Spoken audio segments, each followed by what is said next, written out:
Hey guys, I'm Ray, and we are streaming blacksmithing. I need to turn on my record function on my cameras real fast.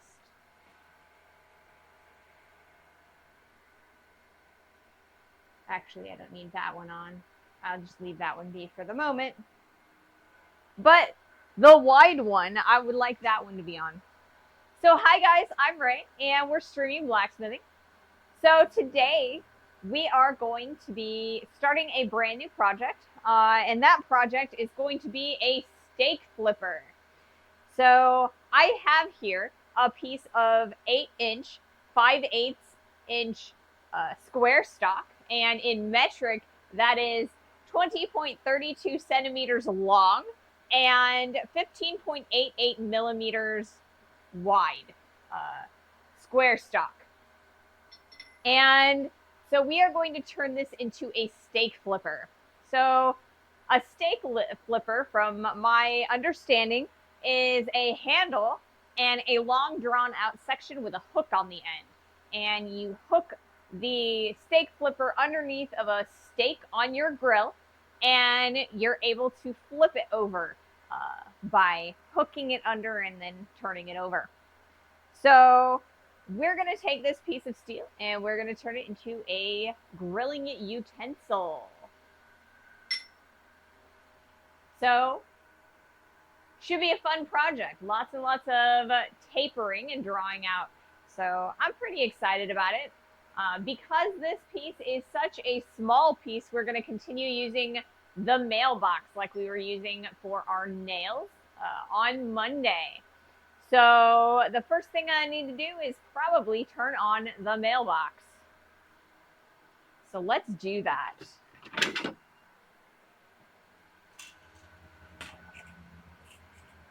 So I still have the last dregs of the propane tank that I was using last week. And then I have a new propane tank that we will be flipping to once we are out of this propane. Come on. There it goes.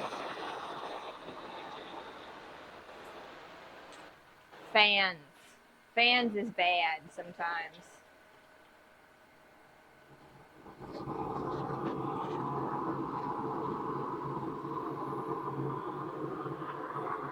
Alright.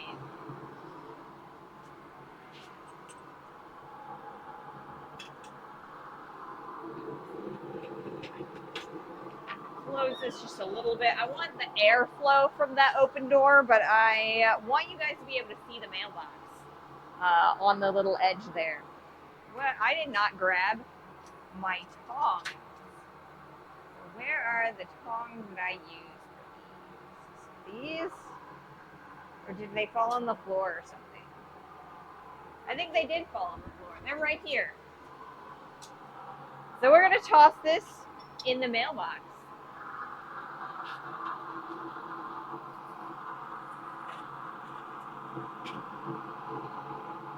Oh, now my door is starting to close. Not cool. Yep, we closed. Let's open this door right back up again.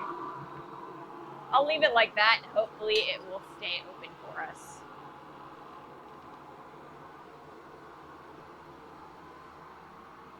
Hey, Pujol!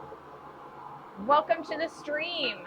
Today we are going to be working on a steak flipper. So a steak flipper is for turning the steak on your grill over when you're ready to flip it. So I drew like a little steak flipper design, and then I drew a little steak on the grill so that you kind of see what it is. So yes, that's what we're making. It was a project that was requested by Corwin, who is a member of our community. So I'm pretty excited to be able to make this project. We're going to stick it on the project wall, probably over top of the raised part of the raised smithy sign, because it's kind of blank up there. We've got a lot of stuff going on underneath of the sign, but not a lot at the top. So I think I'm gonna have to actually, like, find a step ladder to get it up there. So I probably won't be able to stream that, but I will get it up there for the next stream after we finish this one. Now, I am predicting that this is only going to take us 1 day for this project, but I don't know that for sure.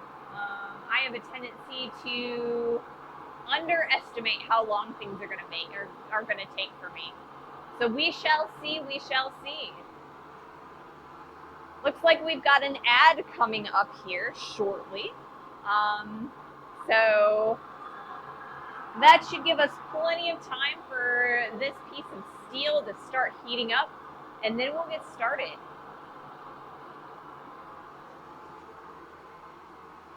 Corwin, little people, big problems. Yes.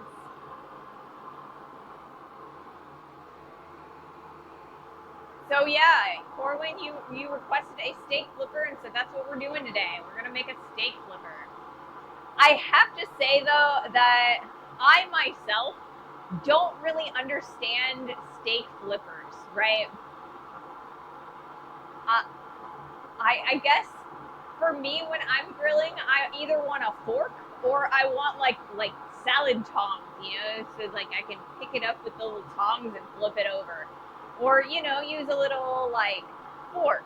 So I'm not entirely sure that I myself understand the purpose of a steak flipper. But if you guys have, you know, if obviously you guys like them, so tell me what's great about a steak flipper, you know? As I make one. Metal's gotta heat. Metal does have to heat. I've never used a steak flipper either.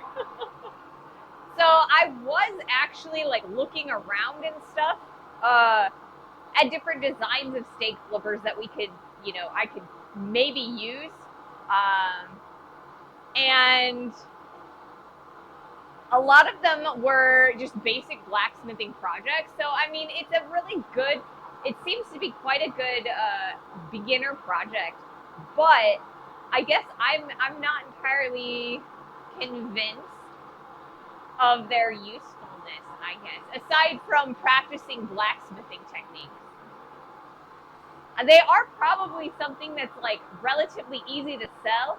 I know a lot of beginner blacksmiths do sell them at like craft fairs and things like that. So I mean, maybe that's the draw to them.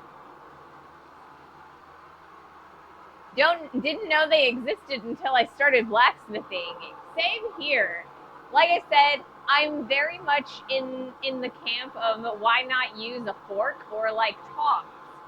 But like I said, you know, they are a pretty, it seems like it's a pretty good beginner blacksmithing project. So we're going to do one, and maybe we'll do a fork too. That way, you know, I get my way of flipping the steak, and we still get to do the steak flipper. What do you guys think? I use tongs. Yeah, I mean, tongs are pretty good. Most of the tongs that I have are plastic. And so when you use them in the grill, they kind of, you have to be really careful not to melt them. So, yeah. I do like a good, like, salad tong, like a steel one. You know, you got that clicky sound every time you pick up a, you know, a tong that has the spring on it. I always got to click it a couple times, make that lovely sound. It's very satisfying for some reason.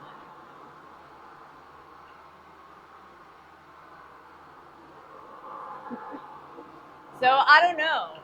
If we make a steak flipper and then we make a like a grill fork, maybe we'll make a set of grill tongs too. It depends on like how long these respective projects are going to take us, but I think we could do a full grill set. That could be a project or a series of projects for us. I still want to make an axe though, so we're just going to push the axe back a little bit. So one more thing, or a couple more things that are kind of like, I don't know why, but I want to call them grocery shopping, even though they're not grocery shopping at all, and that's like completely, my wires are crossed in my brain. But kind of some some administrative notes. We are on TikTok. Ray Smithy has a TikTok account now, and I believe there are 4 videos out on TikTok. The videos that are out on TikTok are the ones that were out on YouTube last week. So how it's going to work is I'm going to post my shorts on YouTube, and then the next day that same short will come out on Tuesday. So you guys can kind of pick whichever platform is your favorite. We're doing pretty well. We've got 21 followers already on TikTok, and we've only been up for a couple days. So I think we're doing pretty decent. The other thing is this is our last normal week before Quad State. So this week we will be streaming Monday, Wednesday, and Friday, just like normal. But next week we will be streaming Monday, Wednesday, and Saturday. We will be switching Friday to Saturday because during stream time, I will still be driving out to Ohio. So I'm just going to push back the stream one day, and we're going to stream live from Quad State next Saturday. So keep that in mind. I will remind you a couple more times throughout the week, and hopefully we'll all remember. Housekeeping, Corwin, yes, that's totally the thing that I was trying to say. Not grocery shopping, housekeeping. Housekeeping things.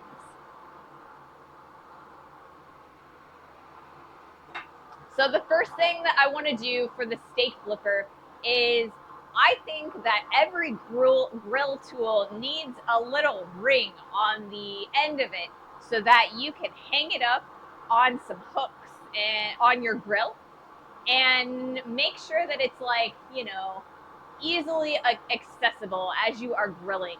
So that is what we're going to start with on our steak flipper today. Are we getting fan? Yes, we are. It's just over here today. All right. Let me turn on my record function on my close-up cam. And then I'm going to flip my cameras around so you guys can see what's going on. And let's get started.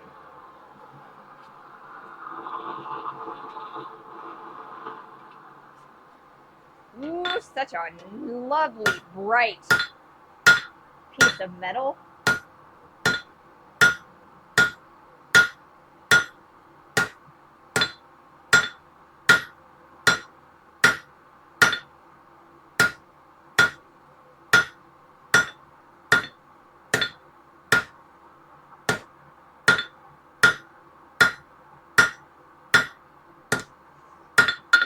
We're kind of doing a little bit of drawing down over the edge of the anvil so we can kind of retain a little bit of extra heat in that tip.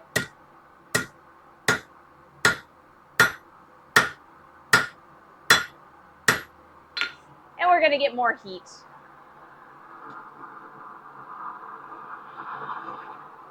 And I'm probably going to change hammers.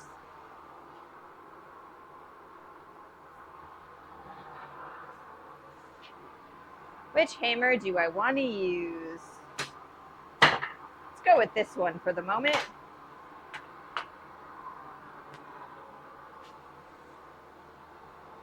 I might not be able to use this hammer either, but we'll see.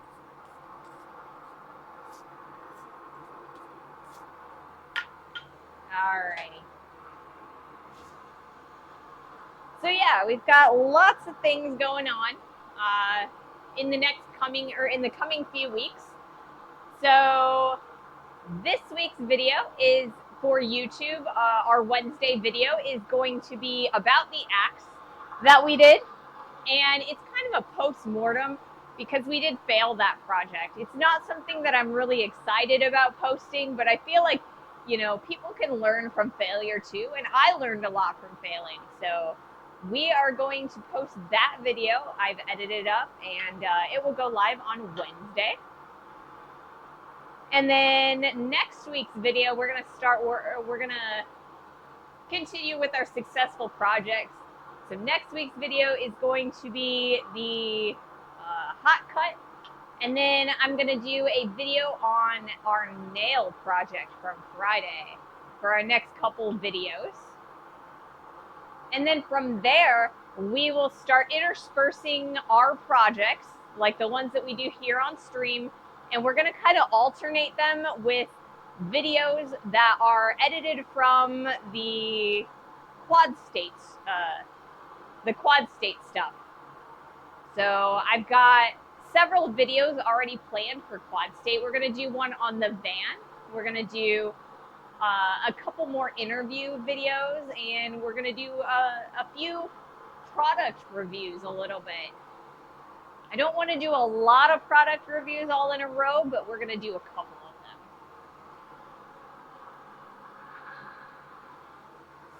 So I'm pretty excited about that. I want to move this fan just a little bit so it's a little bit easier for me to feel the breeze. I don't want it directly over top of the area that we're going to be forging on, but I definitely don't want to have to move away from the anvil too far to get the fan.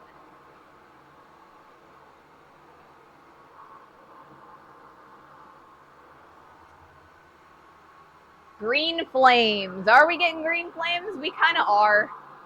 I don't know. I still have yet to clean out the forge from when we were doing the Atlantic 33.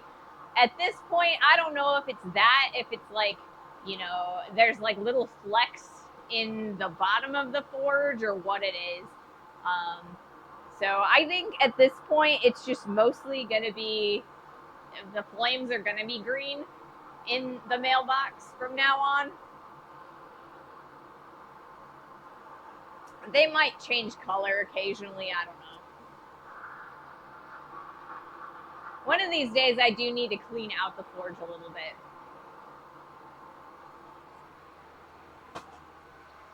It's cool. Hey Yankee. Hi Raiders, thank you so much for that raid. Welcome to the stream. Yankee has been shouted out by FrostyBot. Let's see if I can do, okay, cool. We've got another, like a personal shout out as well. Awesome. Thank you guys so much for shouting out for me. Welcome to the stream, everyone. Today, we're just getting started. Today's project is a stake flipper. So basically what that is, it is a handle with a long stick on it that has a hook on the end. And you use it and you hook your steak on your grill with the steak flipper, and then you can pick it up and flip it over when one side is done and you want to start cooking the other side. So this is a very good basic blacksmithing project for a beginner blacksmith. So that is why we are doing that job today. So I'm just getting ready to do my next heat, which is our second heat. So what we're doing right now is we are making a little loop on the back of the handle so you can hang the steak flipper on a hook at the grill, so that it's very convenient. You know, you got to be sitting around and drinking your beers and flipping your steak. You know, you got to have it very convenient so you don't lose it. So that's what we're doing today. Welcome to the stream. Thank you so much for the lurk, Blacksmith Pop. Thank you so much. Welcome, Raiders.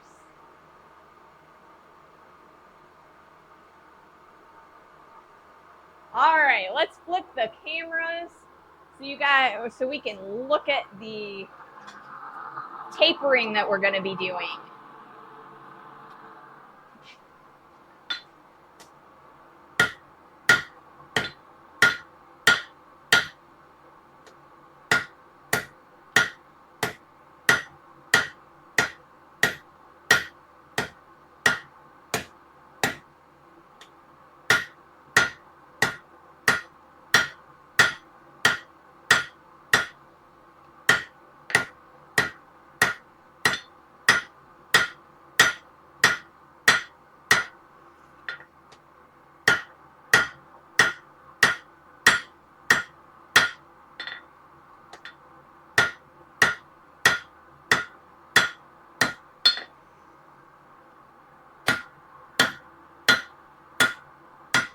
kind of cleaning up the back end just a little bit.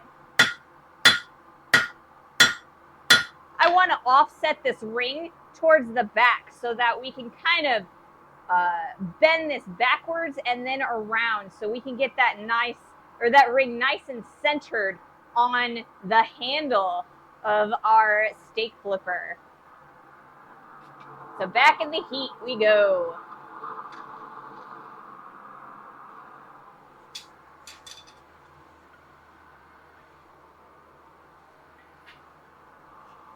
So as we go, I think that I'm going to have to find a way to pull the little, I have a little tool rest on the mailbox, and I think I'm going to have to figure out a way to pull it out.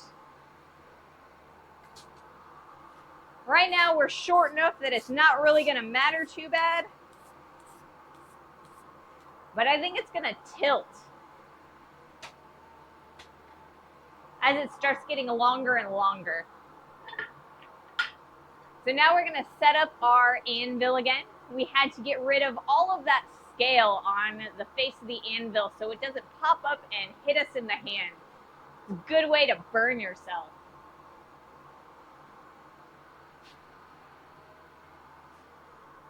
So what did Yankee just finish? Were we out in the garden, or what else were we doing today? Or what were we doing today?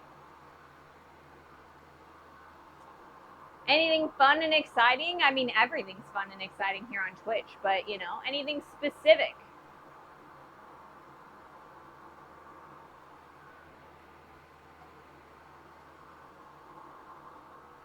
So if any of you guys are wondering what I'm starting with for this piece, the stake flipper, I started with an 8-inch, which is 20.32 centimeters long piece of 5/8 inch square stock, which is 15.88 millimeter square stock. And that's the piece of stock that I started with for this project. It is mild steel. That is a 1019 mild steel. It's a low carbon steel. Its industrial purpose is for like construction and things like that. Oh my God, Pete, welcome to the stream. Welcome, welcome. He made the most of his compost, took care of some ground cover and more. Ooh, compost.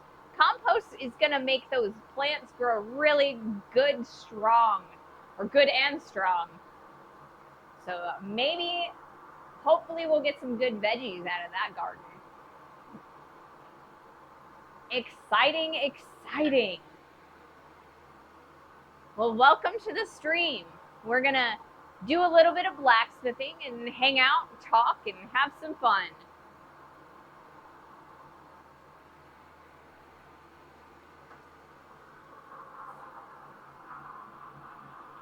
All right, let's do another heat. If anyone has any questions about blacksmithing or me or the project or anything like that, please feel free to ask, Twitch or YouTube, and I am happy to answer your questions and comments.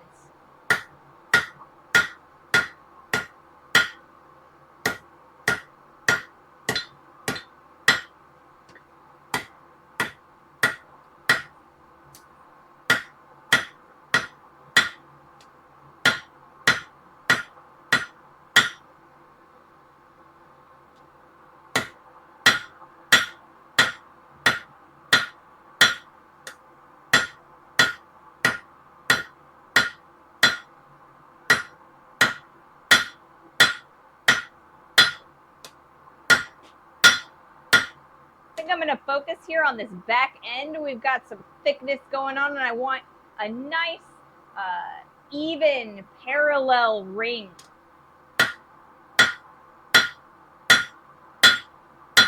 So back in the fire.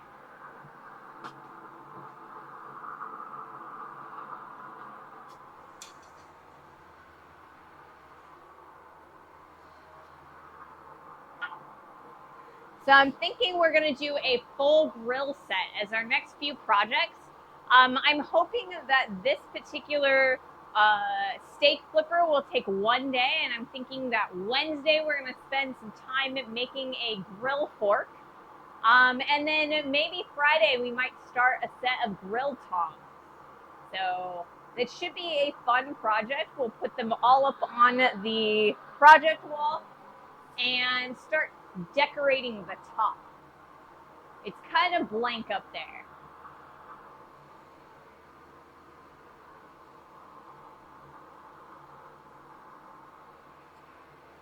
So this weekend was pretty fun. I went to the zoo and I got to take a look at the penguins. I live really close to St. Louis, so we went and visited the St. Louis Zoo. It's one of the world-class zoos in the United States. We have some amazing animals. So my favorite to look at are the penguins. And it's amazing to go into the penguin enclosure when it's really hot outside. Because, you know, you go around and you look at all of the different animals. And then when you get to the penguins, they live in such a cold climate that their house, the penguin enclosure, it's air conditioned. So it feels so good getting out of the heat and taking a look at all of the penguins. They're so adorable. My only complaint about the penguin enclosure is it smells like fish, because that's what they eat. So much fish. It's kind of a little bit unpleasant at first until you get used to it. But I had a lot of fun at the zoo this weekend, and we did a little bit of cleaning and took care of a few things that we needed to do, you know, for real life touch grass sort of things. What did you guys do this weekend? Anything fun? Sounds like Yankee was working in the garden.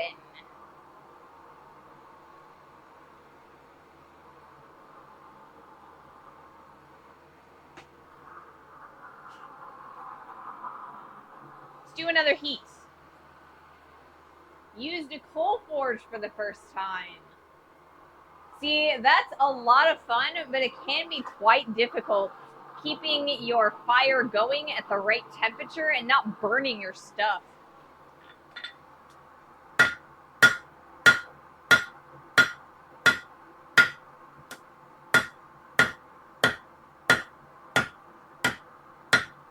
Oh, we're starting to twist this ring in a way that I'm not thrilled with. So let's correct this as we're going.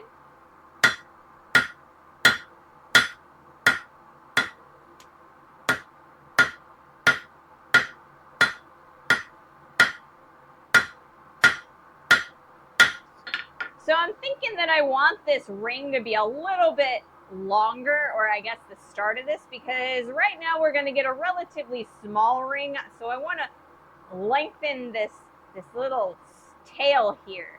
So we're going to focus on doing that.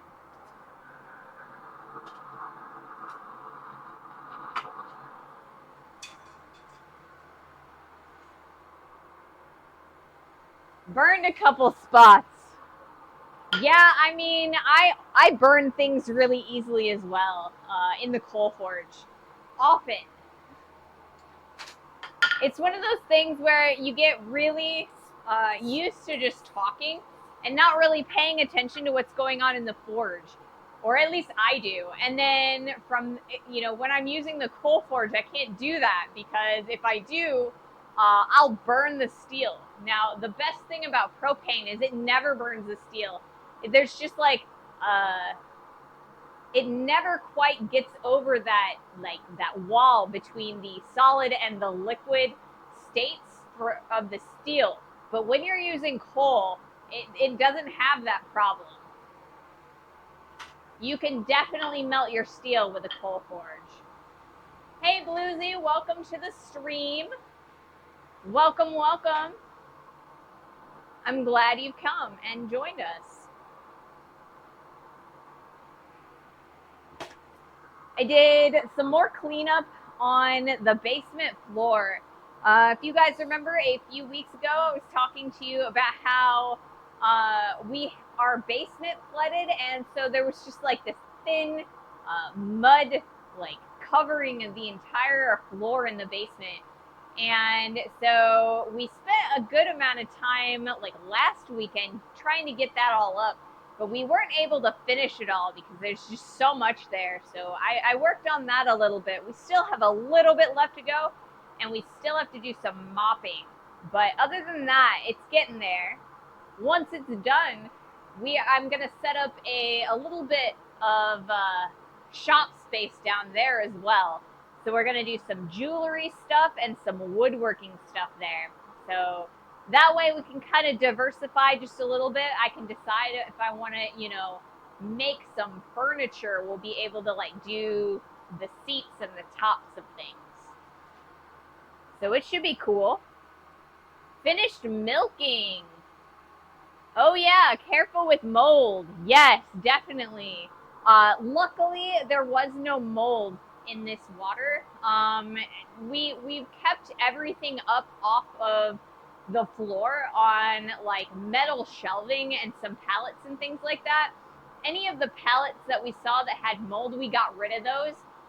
But anything that was stored on them was stored above the water level. So we haven't had to deal with any mold yet, which is always good.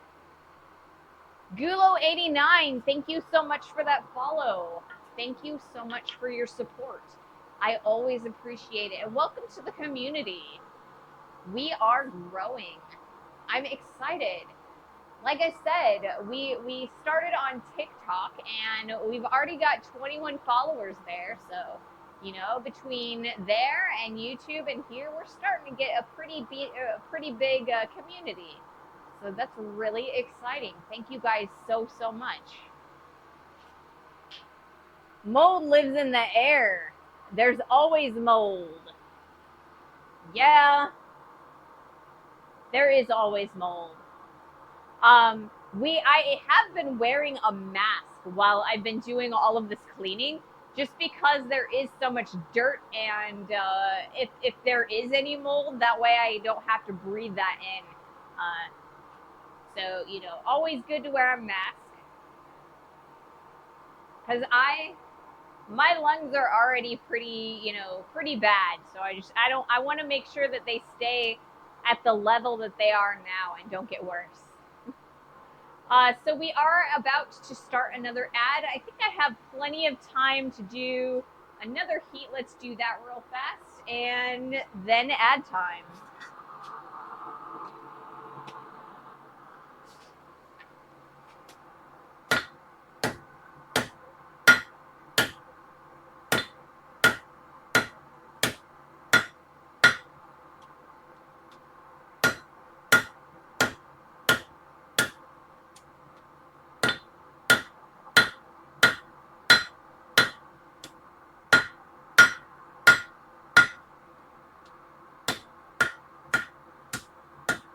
Straighten that out a little bit. We're getting there. We're getting there. I think I've got a pretty decent length now. I think what I want to do is I want to straighten it out and kind of clean up this transition a bit, and then we will make that ring.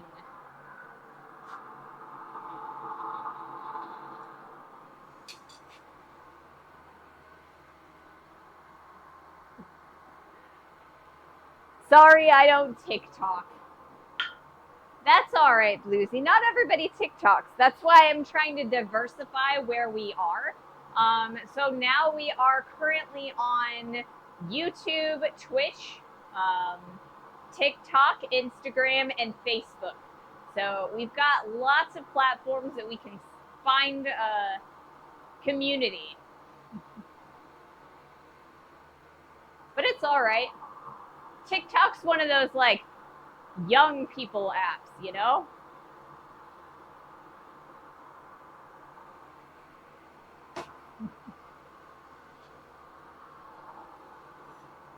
For a long time, I scrolled to TikTok, but I didn't do any creation. I was a little bit afraid to do creation because from everything that I've learned about TikTok, the community can be a little bit more, how should I say it? critical. That's probably the word I'm looking for. But yeah, critical of creators. And I was a little bit afraid of it, but I think I'm at a point now where I can handle the criticism, and I can kind of let it roll off my back a little bit better.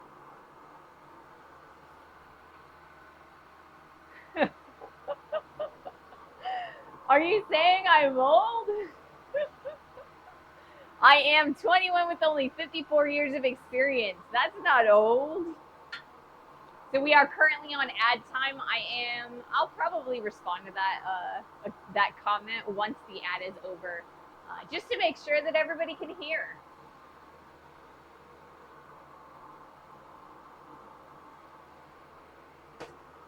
But I am going to take this opportunity to change angles on the camera.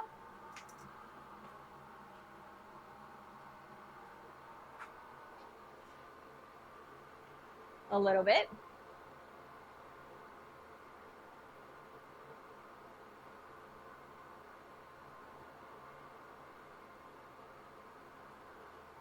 You can see rust on my hammer face.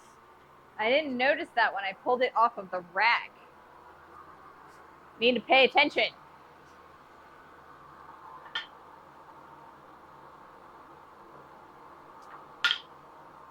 It's been relatively humid recently, so all my tools are starting to get like that sheen of rust on the faces of them. I need to go through and kind of clean them all up, oil them up if I don't use them. It's kind of how you take care of your tools as you go about using them. Yeah.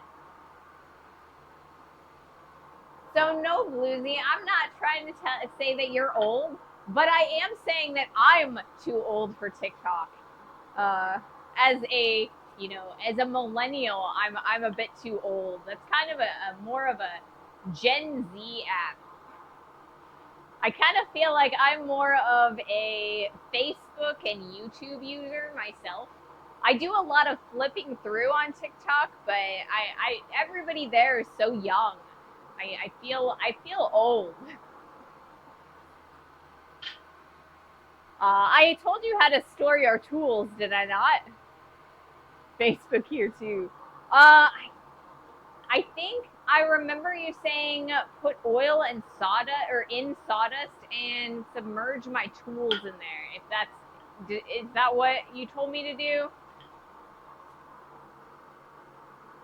I think that's what you told me to do. I'm a boomer, I think. I mean, yeah, probably. That seems about right. My mom was an elder Gen X, and so I'm relatively close to Gen X, but I am technically, according to like the year separation, I am technically a millennial.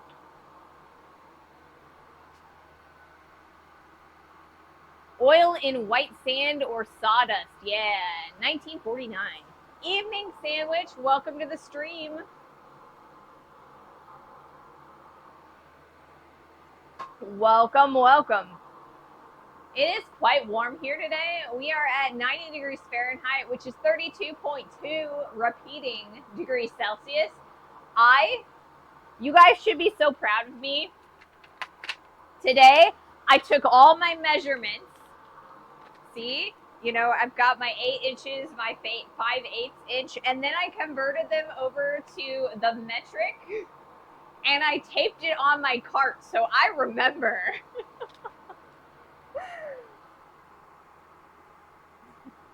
So I'm not the oldest one here. Woohoo! Yeah, I was born in 1986.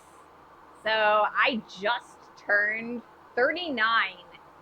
And the butler, my partner, will turn 40 this year. And I'm just like, I'm glad I'm not you, but I will be next year. So, middle age. I guess I got to start planning what my crisis is going to be. They are always metric. But,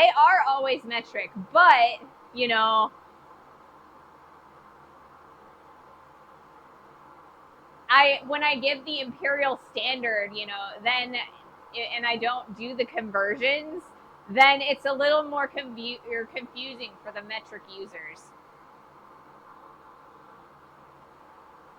But I pre-did the conversions this time, and I wrote them down so I'd remember them, and I feel pretty proud of myself for doing that. It's just that you insist on using a stupid way of explaining. Yes. All right, I'm going to grab some more water. I'm out already. But yes, we do use really stupid measurements. It'd be so much easier to just use metric. And I'm pretty sure that I could actually go out and buy a metric tape measure, and then I wouldn't have to do the conversions. I could just do everything in metric for my measurements. But it's a lot more difficult to do, or to just flip and change to using Celsius for temperatures and things, because nobody is using Celsius. There aren't conversions just sitting there. Everything is in Fahrenheit here. My wife gave me a lot of crap when I turned 40. I got revenge on her next birthday. It involved concealing a cowbell at a restaurant. See, my partner knows that if they tell a restaurant employee that it's my birthday and they do some craziness, that I will be very, very upset. I don't think that they would be brave enough to do that to me. So don't use Celsius, use Kelvin. I feel like if I use Kelvin, the difference between 1 Kelvin degree is so great, because I mean, 0 Kelvin is like, you know, ridiculous in comparison to 100 degrees Kelvin. So I just feel like the span is just so big for Kelvin.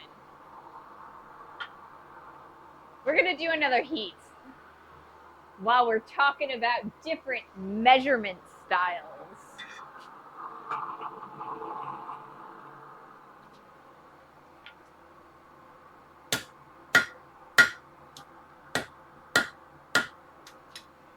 I'm going to pick this up. I'm going to hold it this direction. And what I'm going to actually do is kind of upset this a little bit. It's not going to work as well as I want it to, is it?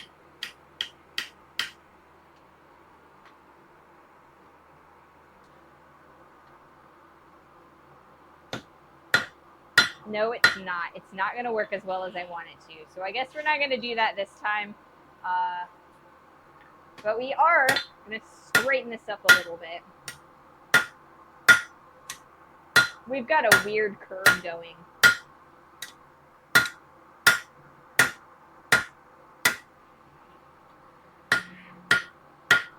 Okay. Next heat, we're going to turn this long tail section into a ring.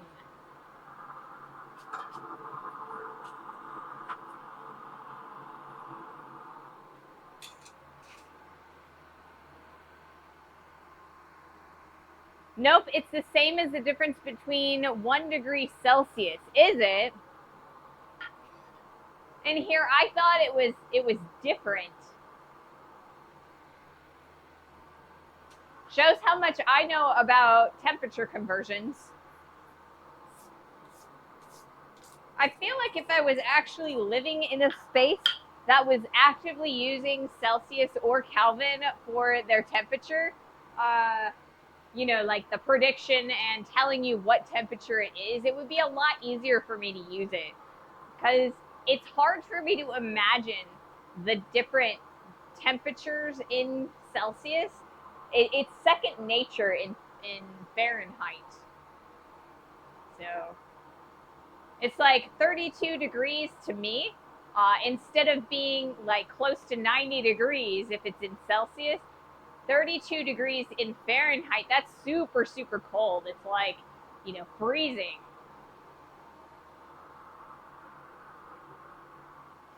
So I don't know. I know metric is better. You know, the rest of the world knows that metric is better. It's just hard to convert. But 0K is absolute zero, and 272.15 is 0 degrees Celsius. The temperature on which water turns into ice at 1 bar pressure or 100 K Pascal. Yeah, that sounds a little bit like, my high school physics class. I didn't take a lot of science in college, so most of my science is, all the way from high school, so I feel a little bit less prepared. I do occasionally will go out of my way to learn metallurgical science and some chemistry. I really enjoy doing chemistry, but physics and biology, I feel like I lag really far behind.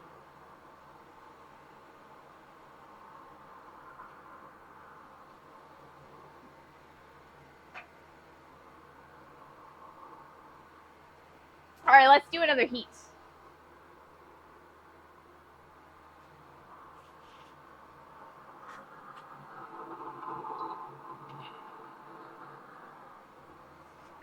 So I'm actually going to, you know what? I lied. I'm going to round this out so that there aren't any corners on it.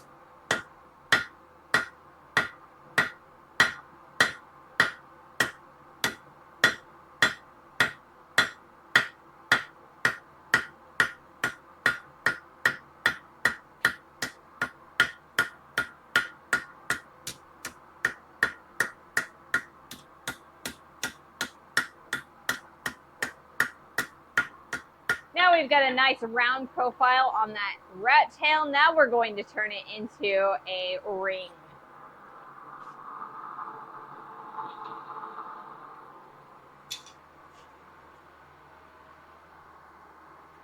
Can you count to 10? If you can, decimal system. Some days I can and some days I can't. I won't lie. A lot of times when I'm doing math problems, if it's anywhere near 60, where I can accidentally think that it's time, I do. I'm not very good with the math. Speaking of rat tails, have you ever forged a mouse? I have not forged a mouse. Are we talking animals or are we talking something else? I don't know, like a computer mouse or something. I know that I haven't forged anything like that. I haven't done a lot of animals. The animal, no, I haven't. That tiny forge seems very efficient. It is incredibly efficient. So right now, I'm using the last dregs of the propane tank that I was using all week, last week, I just want to get the last of it out. But it's going to last for a really, really long time. So it is super, super efficient. Right now, the gas, according to the gauge, is going out at 20 psi, which is really, really low. But we're getting almost forge welding heat out of it. So this thing is amazing. It's so efficient. It'll last forever on a 20-pound pig. But yeah, I don't do a lot of animals. I think most of what I do is actually more like tools. I've made a lot of tongs, a lot of utilitarian pieces. Most of my stuff is more, it has a purpose, less just decorative work. I do want to do some decorative work, some more like fun little projects. I think that it would be really fun to make a hummingbird. I've seen a lot of people use the same block of steel that you would use for a Friedrich's cross and turn it into a hummingbird and a few other animals. So I think I'd like to try my hand at that at some point. Why are the flames green again on the mailbox? Honestly, I think it's just because there's some contamination within the brick. And, I think it's just going to be there. if I start using other types of steel, it might change color again. I don't know. Like I said, I just think there's a little bit of contamination in the bottom of it. It's not too bad. It's nice and hot, so it shouldn't affect anything that negatively.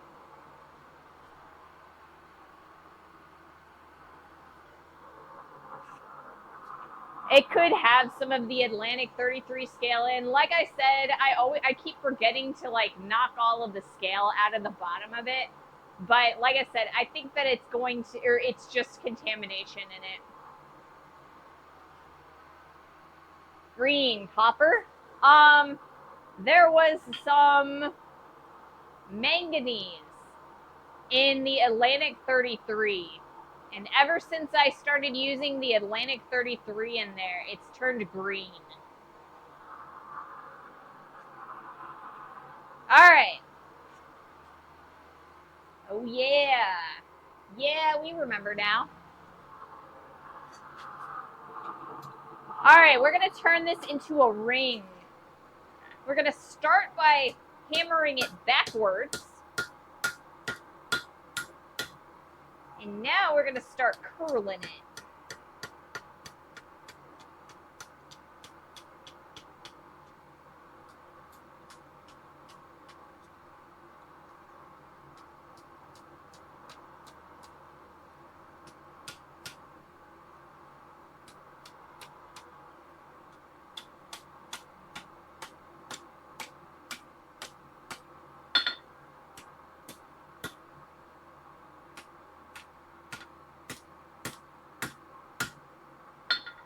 So we've got a nice ring there. I might actually make it a little bit smaller so I can kind of wrap that tail around there a little bit. So we're going to do one more heat on that little tail, and then we're going to turn it around and start drawing out the flipper section.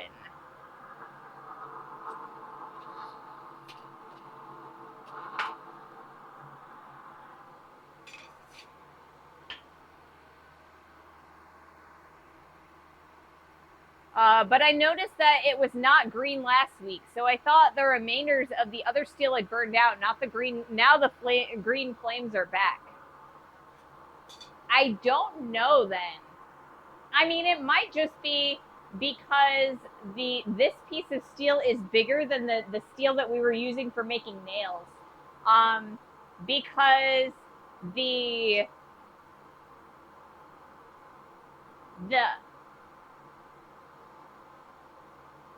bigger the steel, the more it starts interfering with the direction that the flames are going and that flame vortex.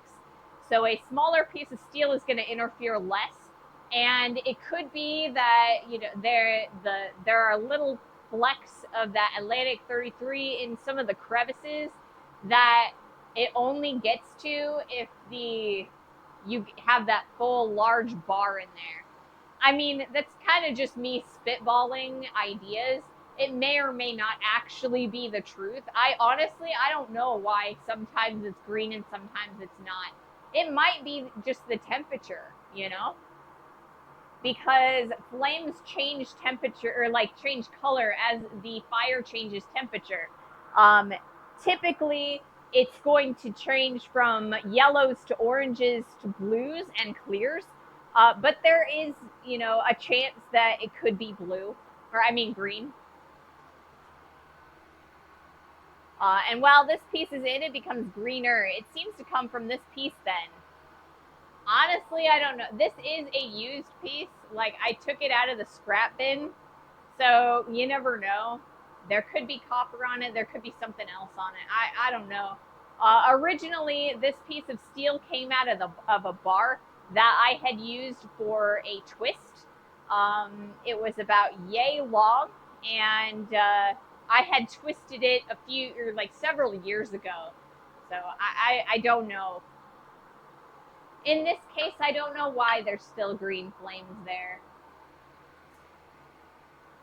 I could spend all day speculating, though.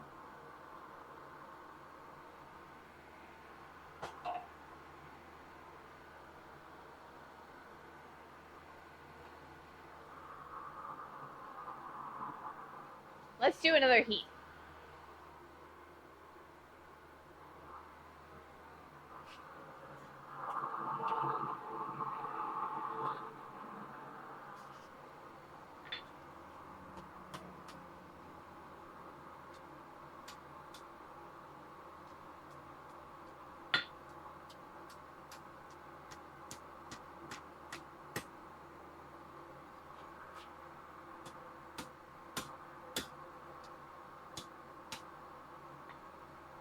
All right. We got a nice little ring on there. Actually, I want to take, there's a little bit of a point at the top. I want to take that out real fast, and then we will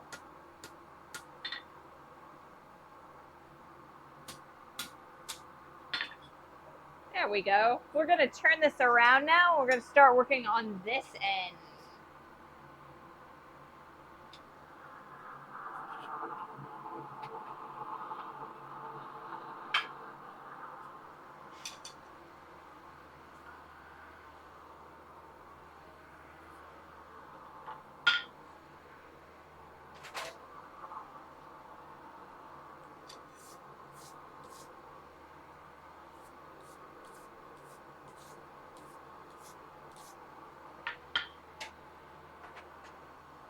So I was actually considering putting a bottle opener on the back of this guy instead of just doing a hanging loop.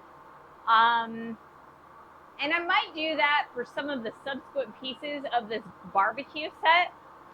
But for now, I think we're just going to do like a little loop-de-doo. I might change my mind later.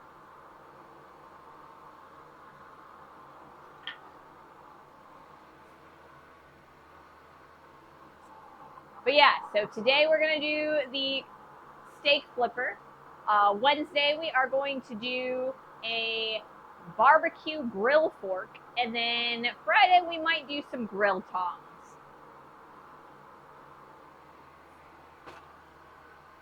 How many pieces in a barbecue set?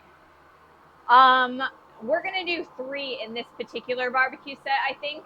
Like I said, I think that we're going to do this steak flipper. Then we're going to do the fork and the tongs. So 3 pieces. I'm not entirely, you could definitely say that a grill brush is part of a barbecue set, but I don't really want to deal with doing a grill brush, especially because sometimes those, the pieces of steel kind of get, they fall off when you're cleaning the grill, and that can get in your food, so that's not really healthy. Bauhaus Goth, what's going on in here? Hi, welcome to the stream. We are currently making a barbecue set. We're working on a steak flipper right now. And yes, Corwin, I am thinking about doing a twist, but I want to make sure that I have the full handle all isolated out. So once I get the long section that has the hook on the end, once we're done with that, I will put it in the vise and we'll do a twist for that handle. I also have to remember which direction to twist it, because if I twist it in the correct direction or in one direction, it will be a right-handed steak flipper. And if I turn it the other direction, it will be a left-handed steak flipper. It'll just fit in your hand better, one hand or the other, if that makes sense. Without hurting the bottle. You can open a bottle with the head of your hammer. You can. You definitely can.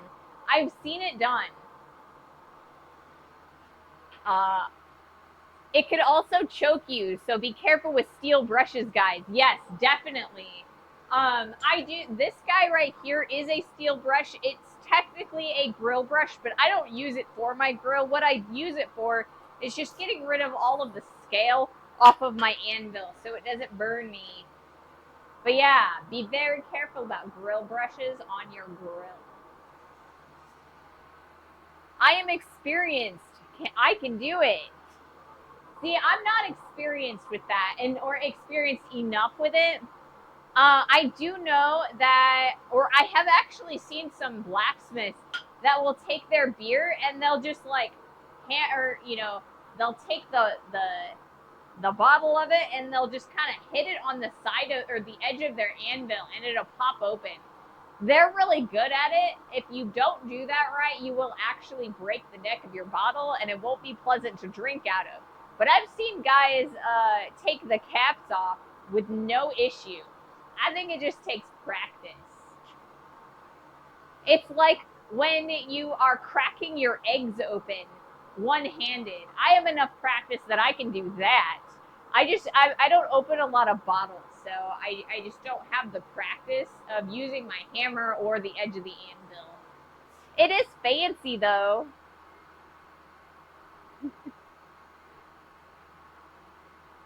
Would you be goated in a Minecraft village?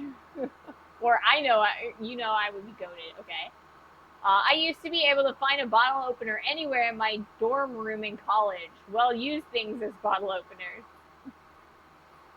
The only reason I even have a bottle opener is because I got it as a baby shower gift, a party favor. Yeah, I love doing bottle openers, but like I said, I don't open a lot of bottles. So they're a really good thing to make and give to friends, though, if you're a blacksmith. So everybody's got their own take on a bottle opener. We do have an ad incoming.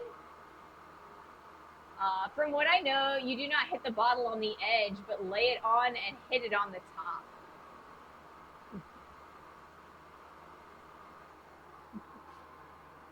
I mean, that could be the case. I know, like I said, the blacksmiths I know, they kind of just hit it on the edge gently and it'll just pop off. But it is a little bit challenging to get it at the right angle at the right point. But I mean, they're blacksmiths. They're very good at hitting things at the exact right point.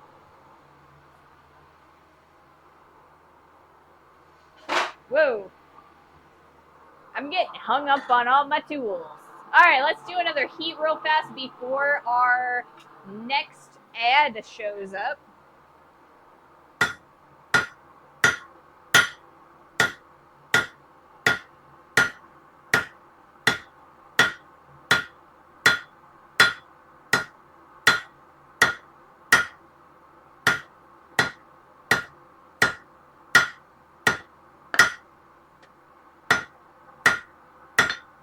I think I might actually do this on the horn for our next heat.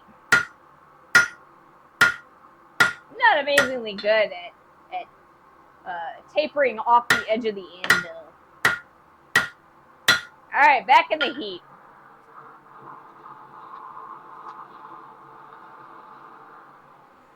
I just don't have a lot of practice with it. I am in heaven, the country that gives the world fries. Craft beer, the best waffles, and the best chocolate. Because Blue is from Belgium.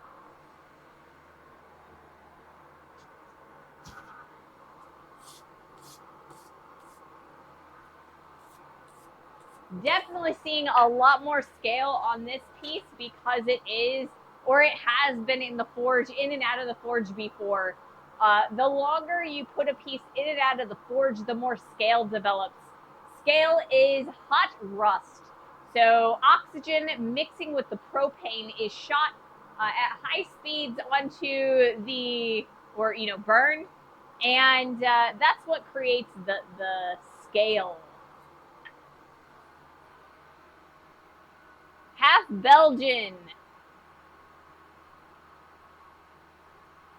Well, technically, I'm a dairy farmer. My goal next year is to visit Germany. I literally have no idea what part, though. I would love to visit the European Union. Germany is definitely on my list, as is Italy.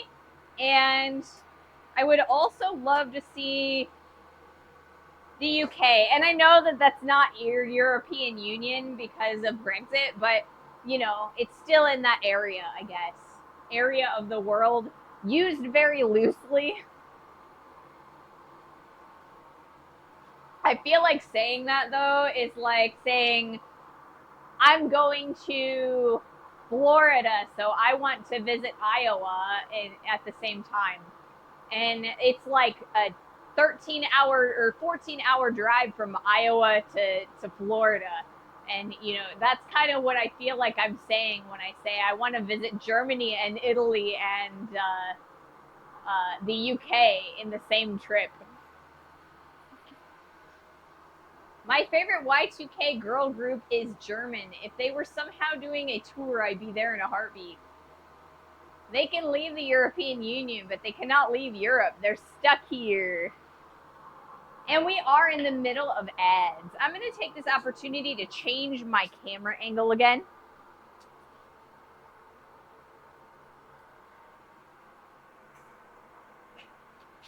We're going to move it all the way over here because we're going to do a little bit of horn drawing. And I want that to be very visible.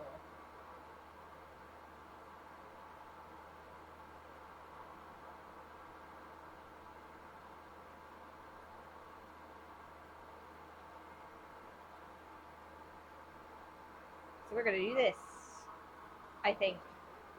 I hope.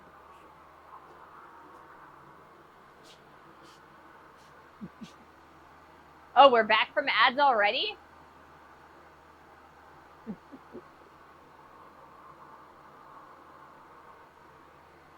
We had about 30 seconds left in the ad timer.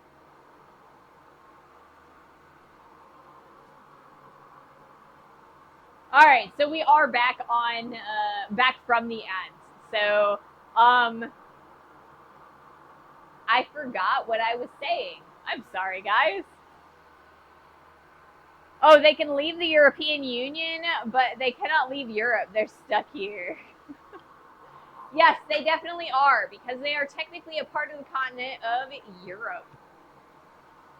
But I mean, so is, you know, Iowa versus Florida. They're both part of North America, but then so is British Columbia and Alaska. So, I mean, North America is a really big continent. I've noticed that some people have different ad times. They do. I think that actually has something to do with like how many ads that person has recently viewed, and honestly, I also think that it also has something to do with how much view time that you have with a specific creator. That's kind of like speculation. I couldn't really tell you, but yeah, I think that it's probably that.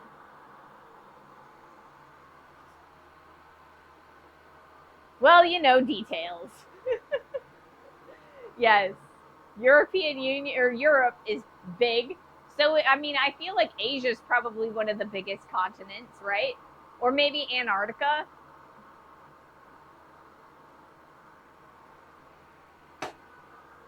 Africa. Now, that is a big continent. They don't even show Africa as big as it is on the map.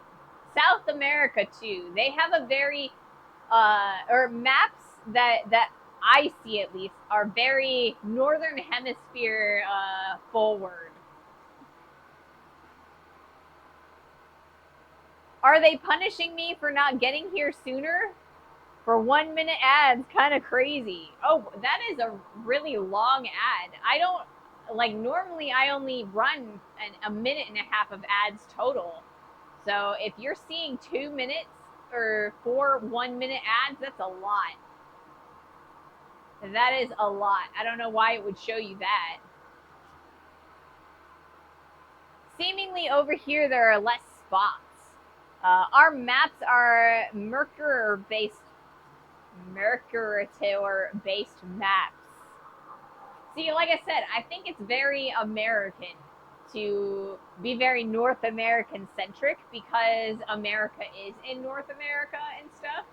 Or I guess the United States, because America is like the entire Western Hemisphere. I mean, South America, Central America, and North America.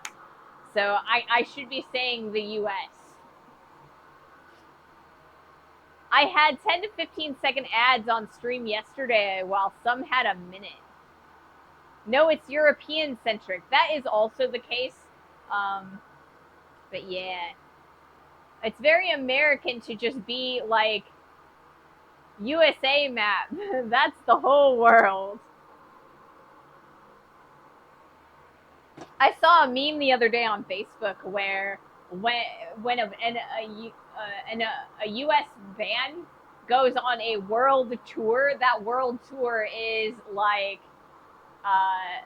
the United States, Canada, the European or Europe, Australia, and maybe Asia.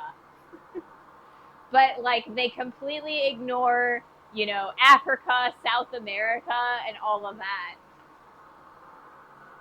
All right, we're gonna do another heat.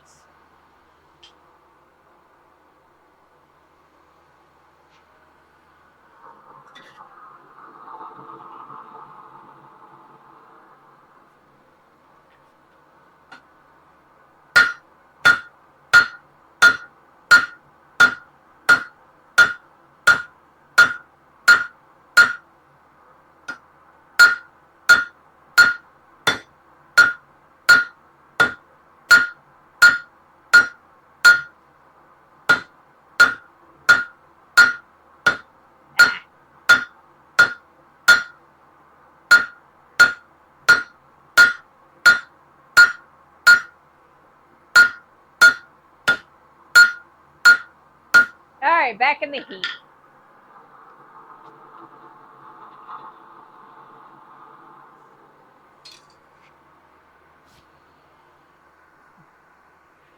You should look up different maps on the interwebs. Yeah, they never even touch Brazil anymore. They don't. Although Taylor Swift did go to Brazil and Argentina.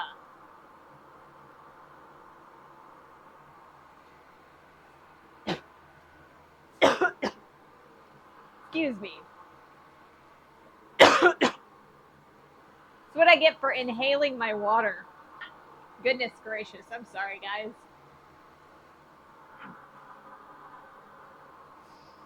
But yeah, there are a lot of people that don't actually, they don't go to Africa or South America.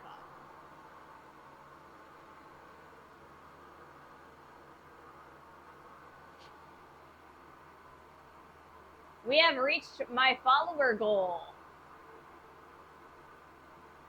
I'm confused. Did someone follow and it's not showing on my activity feed? It doesn't say. But thank you so much for that follow. If that follow is you, you did. Awesome. Bauhaus Goth, thank you so much for that follow. I greatly appreciate it. I have no idea why it did not show you your follow on my activity feed. I rely on that so that I can give you guys thanks. So thank you so much. Kansas City is in another country, and Taylor is there almost every other week doing the football season.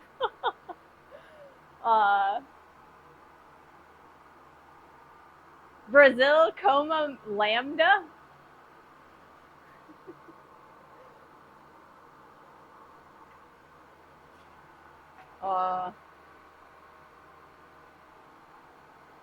That's Clippy.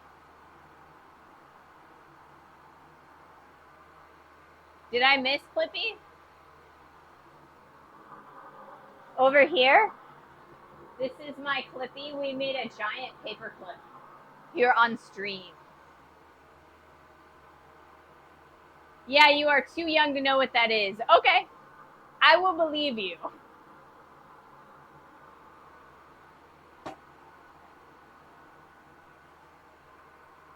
Clippy hangs from your anvil.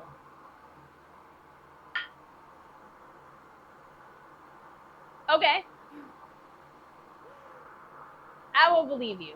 All right, let's do another heat. We've got lots and lots of heats coming from the mailbox today. It's such an efficient forge, it doesn't take long at all for us to heat or get more heat.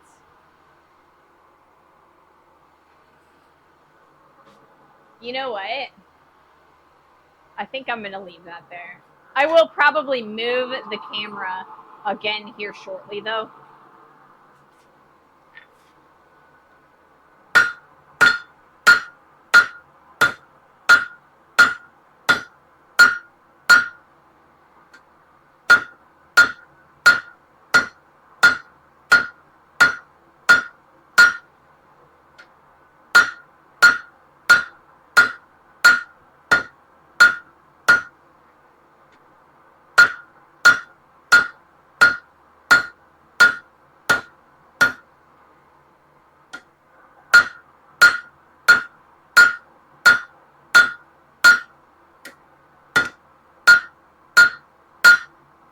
Back in the heat. We're starting to get some length. I think I want to pull this back a little bit further, though, because we've got quite a bit of handle going. I don't think we need that much.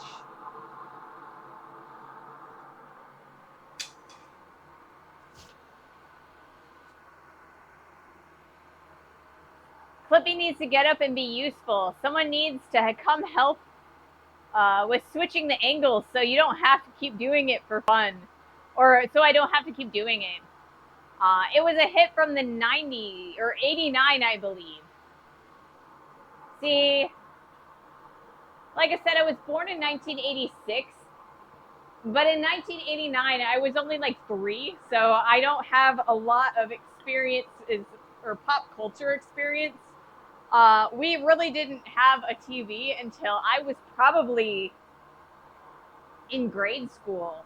I didn't watch a lot of primary school TV. My grandparents had satellite, and I got to watch Disney Channel and Cartoon Network and stuff like that, but I didn't get a lot of, like PBS and things like that, and regular network TV. As I said, you were too young.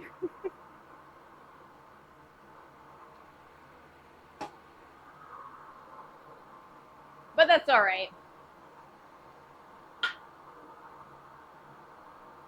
It just means that I have to go and look up all of the good stuff that came out before I was born, or before I had awareness.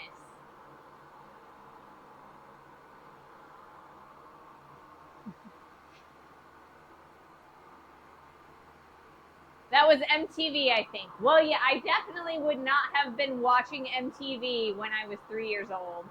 I didn't actually get to watch MTV until way after they had no longer been doing music videos for many, many years. My parents were very strict about what TV I was able to watch. So a lot of TV, I haven't really, I've been branching out a bit, but I didn't get to watch a lot of like MTV until after I moved out.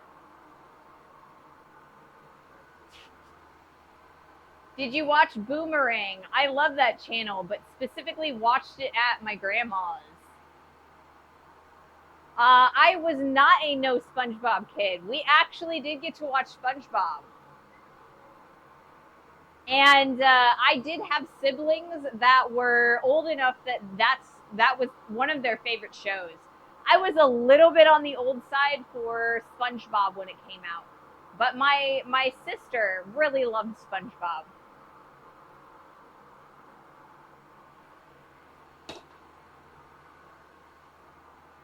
I remember the first clip of MTV.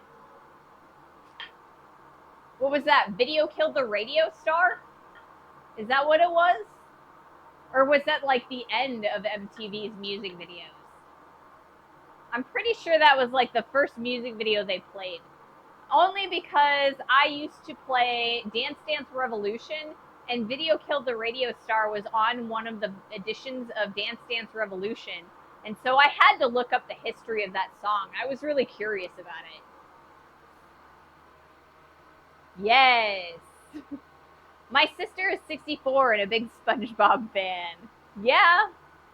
Anytime someone mentions their parents were strict about TV, immediately I asked if they were a no SpongeBob kid.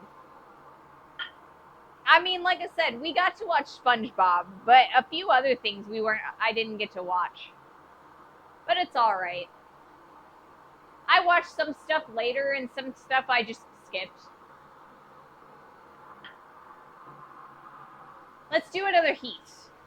Oh wait, I'm gonna move the camera a little bit first. See if I can't move it a bit this way without getting into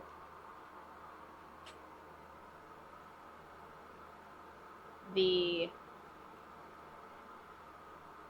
wide shots. Let's do that. Oh wait, you know what? I have to focus it, you know.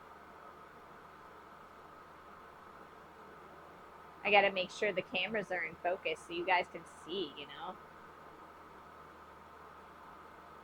There we go.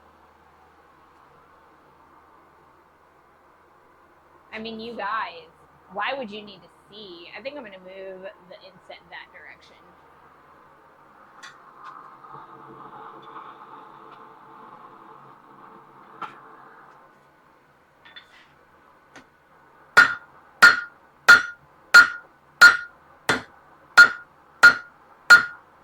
Look at that scale flying everywhere.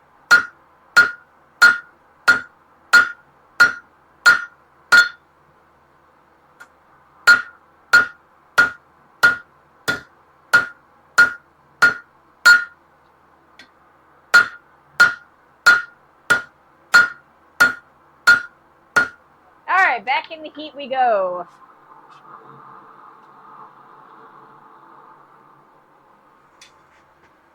I don't think I have that. Grr. Weird Al now needs to do a streaming killed the TV star, right?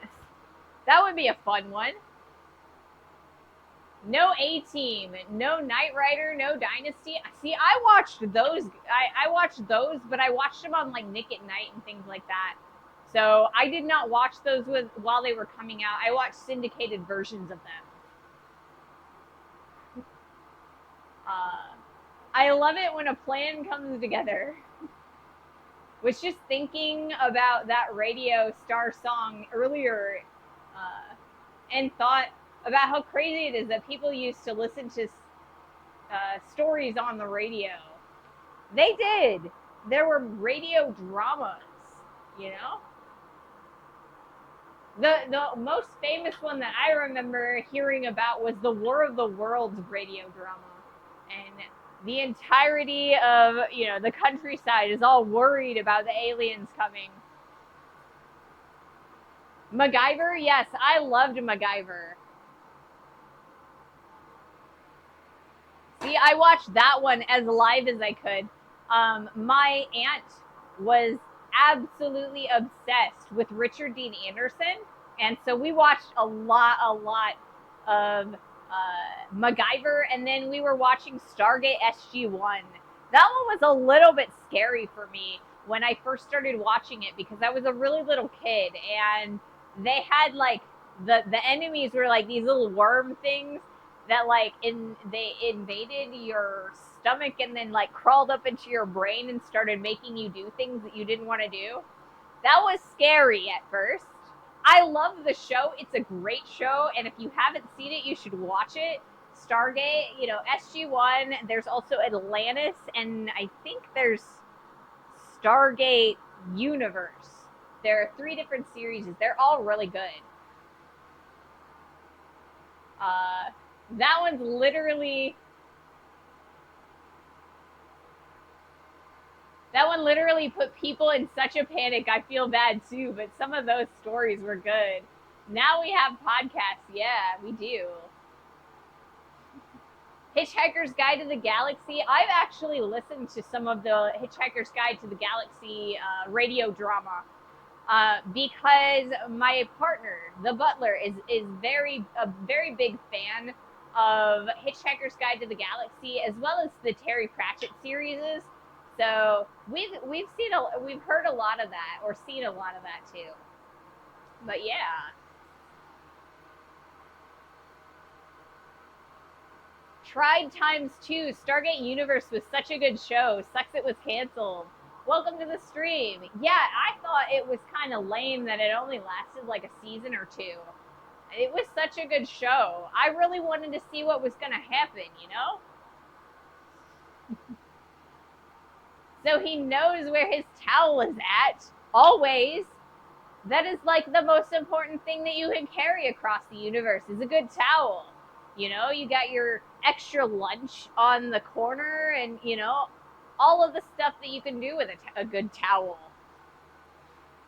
I haven't heard a lot of them. I just remember we had to listen to one for a class and it got me hooked. It was so immersive. Yes.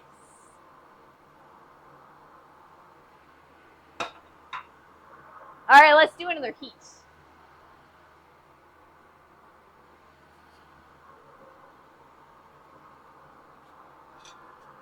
You know what? I did it again. I moved the inset in a weird way.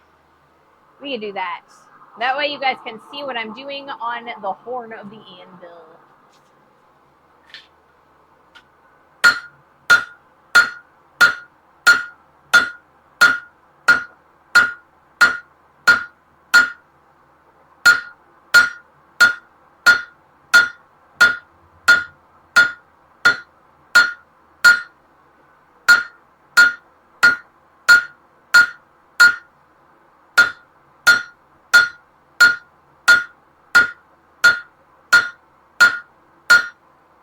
This is still really, really short. I want to make this a lot longer. Probably this section of it, I probably want to make it about twice as long because I don't want you to burn your knuckles while you're flipping your steak.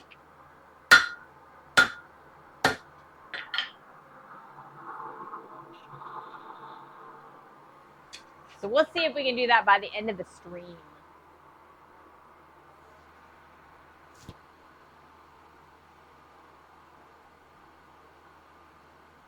That was so long ago, but I still love audiobooks.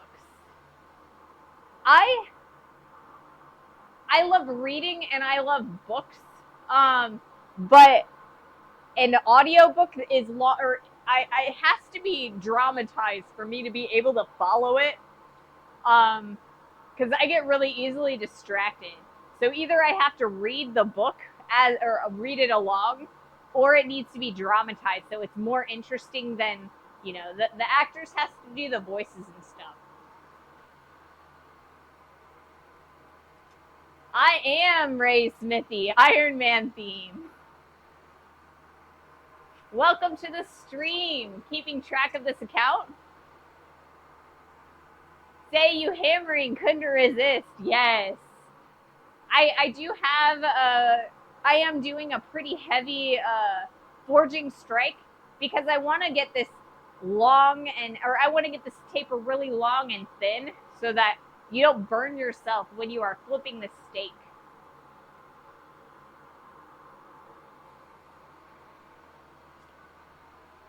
I do that too. Got to keep the eyes focused so the brain can as well. Yes.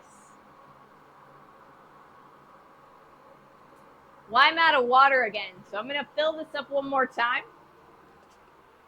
And then if we drink this one down, we'll go for some Gatorade. Replenish those electrolytes.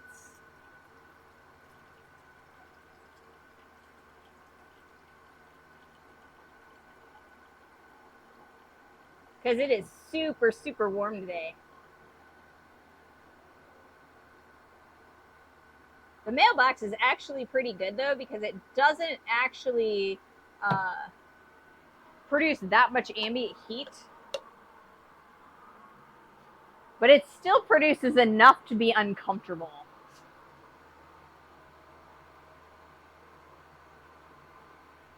Steak, my favorite. Wait, but what width are we going for on the handle? So right now I haven't actually change the width on the handle. I started with a piece of 5/8 inch square stock, which is a 15.88 millimeter square stock. So just under 16 millimeters.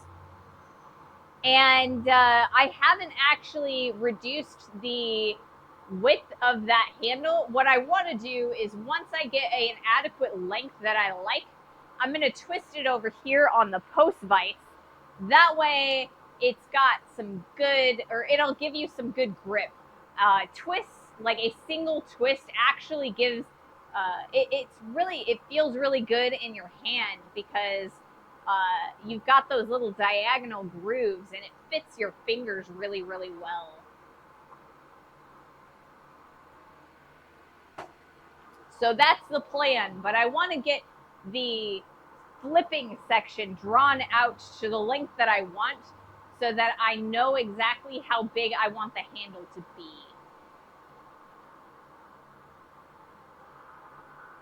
Let's do another heat while we're at it.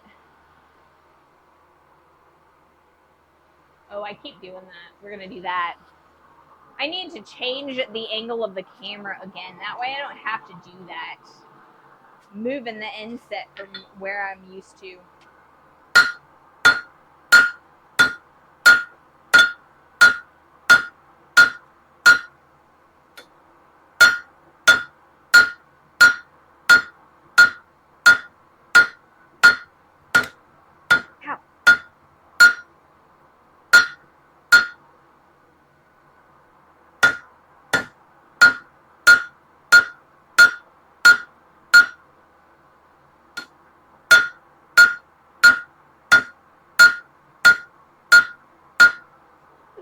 Back in the heat. Man. So about a month ago, month and a half maybe, I sprained my thumb. So I've been wearing a brace on my thumb or like when I'm not smithing for all of that time, or for a really long time. Well, I took it off so that I can come out here, and for whatever reason, it's just aggravating me. Or like the hammer is aggravating my thumb. It got so hot it turned green. I'm giggling. I love green and color changing flames. Yes.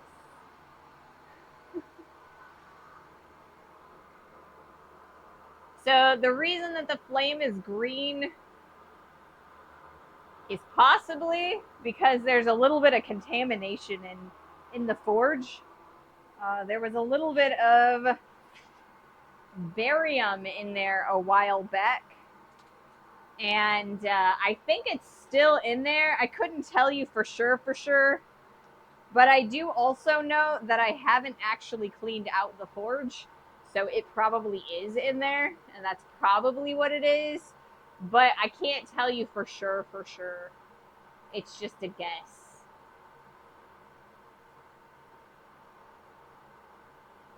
It's one of those things where the forge is, when I immediately turn it off, when I'm thinking about cleaning it out, it's too hot. But then when it's cool enough for me to clean it out, I forget. So, damned if you do, damned if you don't. Did I say manganese again? It could be manganese. I think it's manganese. You're right, Corwin. That's what I always say barium, but it's not. I think it's manganese. I think you're right.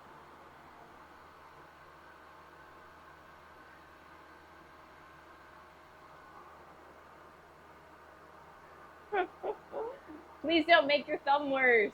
Yeah, I'll try not to.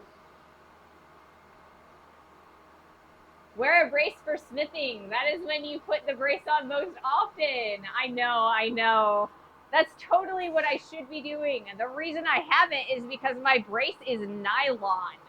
And so if I get any scale on the brace, it will melt onto my hand. So until I can find a good brace that's not nylon, I wear it after, but not during.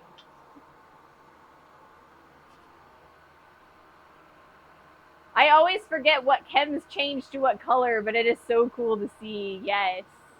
Yeah, I'm trying not to make my thumb worse. And that's why I am only using specific hammers, because there are other hammers that will make it worse. I think it'll be all right. I just need to make sure I'm holding the proper, like holding the hammer the proper way. It kind of twisted in my hand during that last heat, so I need to make sure that I don't let that happen.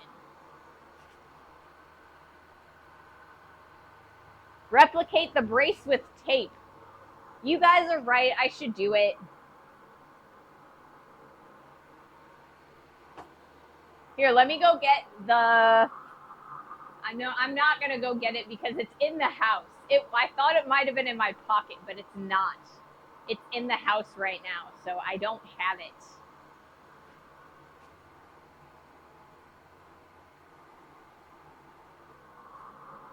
But yeah, I do. I need to go out and find some kinetic tape. That way I can keep it. Because the reason that I ended up spraining it is because I got it caught in my pillowcase when I was sleeping, and I pulled it, and so it overextended. And yeah, it's never been the same since. I will try to remember to go and grab some tape.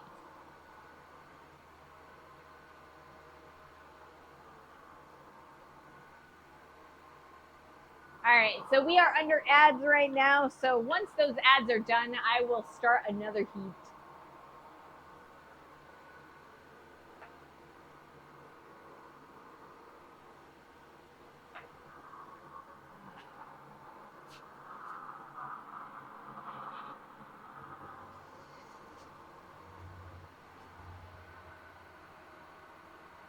That's totally an old people way to get hurt. It is totally an old people way to get hurt. But seriously, aside from burns and cuts out here in the shop, most of my injuries are from sleeping weird. You know, I'll like get a crick in my neck, or, you know, I'll injure my shoulder from sleeping on my side or things like that. I hardly ever injure myself outside of my bed. I don't think that's fair. I think my bed should be the safest place for me. It's all nice and squishy and it should be comforting and warm. But no, it's dangerous. It's a hazard.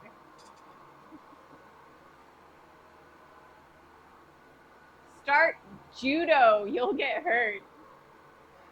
I get hurt in taekwondo. Ooh, another taekwondo fan. The butler is a taekwondo person.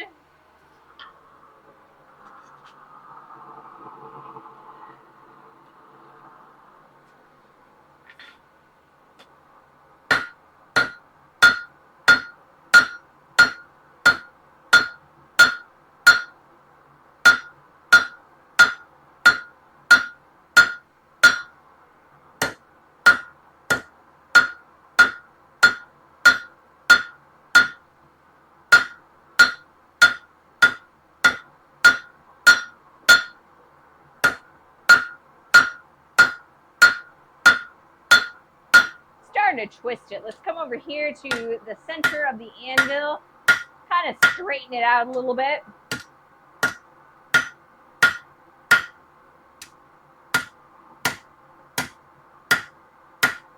Back in the heat.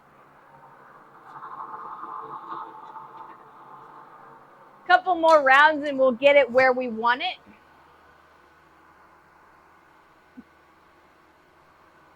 What a deceptive enemy. You'd think it would be as soft as a care or as a cloud. Yes. Right? When I became a black belt, there were several teenagers that ranked during stuff that my body said nope to. Yeah. Yeah. I can see that. Teenagers have so much energy. I have seen a Taekwondo person go up against a grappler. As long as Taekwondo can keep the distance, it works. But a true grappler will know. So the butler is their base martial art was Taekwondo, but they also know a lot of modern arnis and a lot of other like random interspersed like certain techniques from different disciplines. So they have a pretty well-rounded fighting knowledge. It's been a while since they've actually done any fighting aside from fencing, but they're pretty darn good. And flexibility, yes. Flexibility is really good.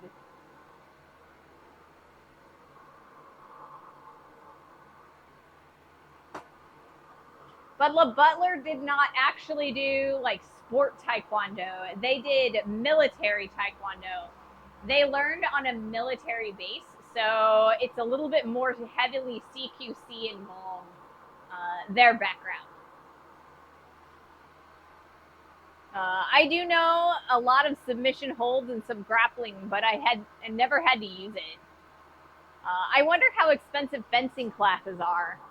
See, it depends on where you're at, right? Because in a lot of places, fencing is an incredibly like elitist sport. But when I went to learn to fence, I just went to a Society for Creative Anachronism meetings, and I learned to fence there. So from like classical manuals and things like that. So it's not like Olympic sport fencing that I learned. It was more like, you know, you study like ancient texts and things like that. So a little bit different. But that was free. Aside from, you know, you have to have or borrow your equipment. A lot of my equipment I was able to make, so that was pretty good. I made a couple gorgets and I made my rapiers. So I bent, my partner bent their rapier, so I made a replacement blade, which is this guy right here. But it's been a while since we got into it, and we haven't been back for a while, so I could like take all the rust off of this and continue to kind of thin it out a little bit. It's not quite as flexible as it needs to be. It's a little bit on the thick side, but replacement blade for fencing, you know.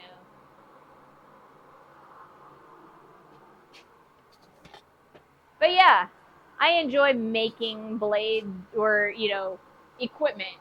I don't really enjoy making blades like specifically sharps, but occasionally one's fun to make. Some community centers have fencing classes. Yes. Oh my God, what are they training for that we don't know? Start training it, get way better than them. Always got to be ready, right? Always got to be ready. I really don't think that I could be better at fencing or fighting than my partner, because they spent their entire childhood training, and I just got into it like a couple of years into our relationship. So they have many, many years like ahead of me.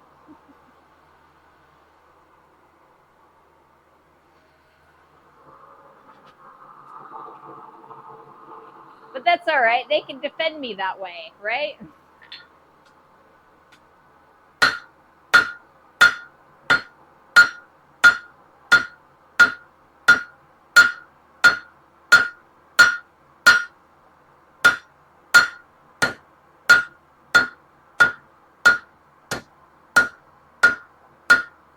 All right, we're gonna come over here to the flat of the anvil and kind of straighten this out a little bit.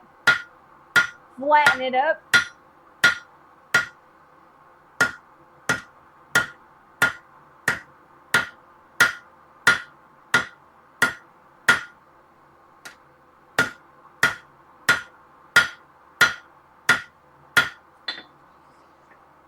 So I think I want to take about this much off of this handle, because if you look at this, this is a really long handle. I mean, I know that I have small hands, but I still think we could take probably another inch off of that and gain a little bit of length, but also, you know, not lose that much handle.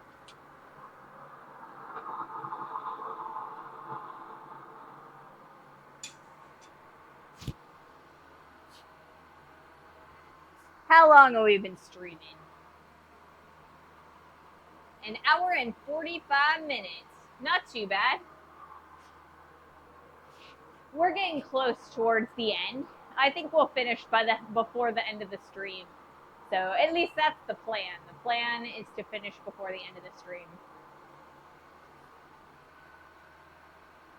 Fencing, sure. A good butler is a bodyguard. Yes. I will have to sleep. Have a nice stream. Have a great sleep, Sandwich. Sleep well. I'm guessing it's nowhere close, but every time I hear Butler, I think of Joffrey from French Prince. Yeah, I mean, it's just my partner, but you guys kind of nicknamed them Butler, so, and then they're fine with that, so that's what I just started calling them.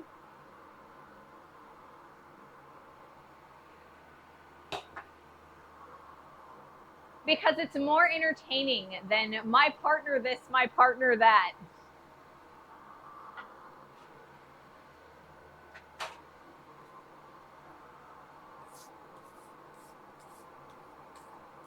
Let's get rid of a little bit of the scale.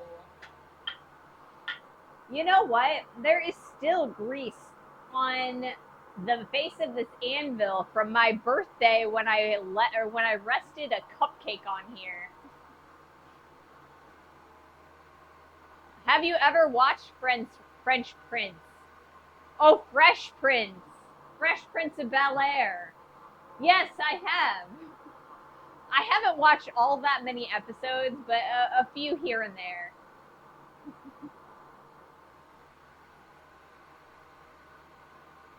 Where are the iced tea deliveries at? See, my partner is at work, right? The butler has to work so that they can make money so that we can, eat and drive cars and things like that, because I don't make nearly enough money on this stream, unfortunately.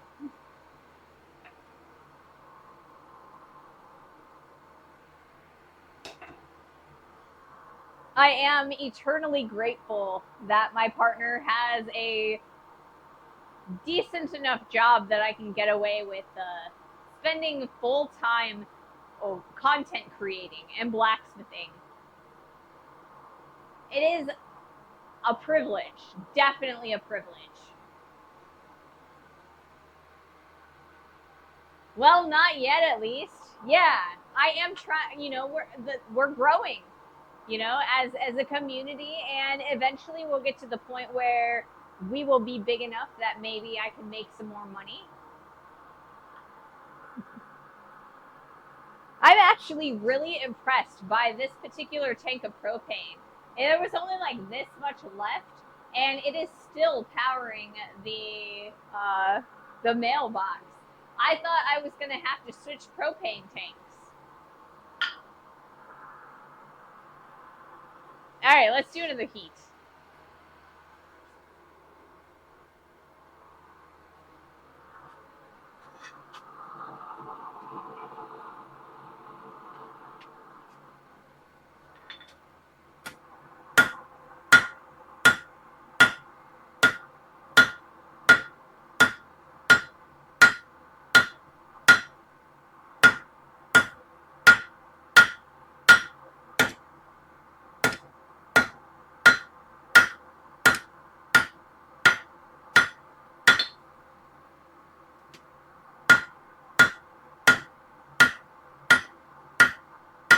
Closer and closer. So it looks like it's wider this side than it is this side. So we're gonna have to focus on this direction so that we can lengthen it a little bit more and make sure that this turns into a round profile as opposed to an oblong one.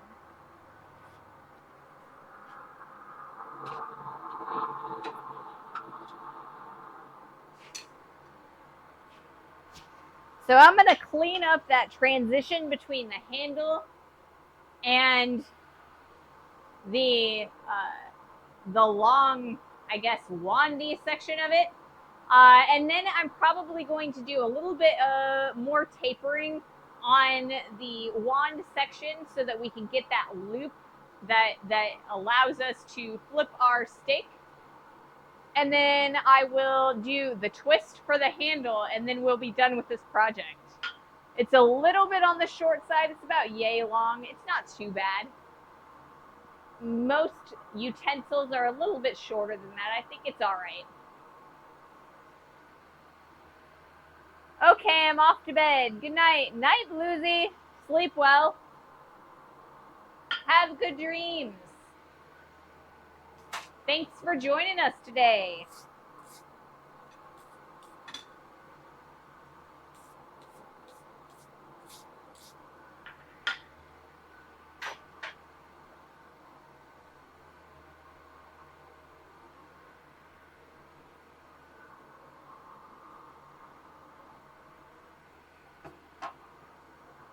We're getting there. We're getting there. A couple more heats and we should be good to go as far as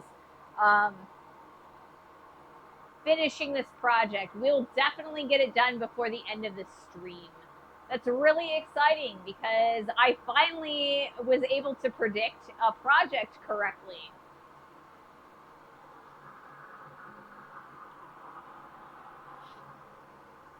It's like 1 in a million sometimes.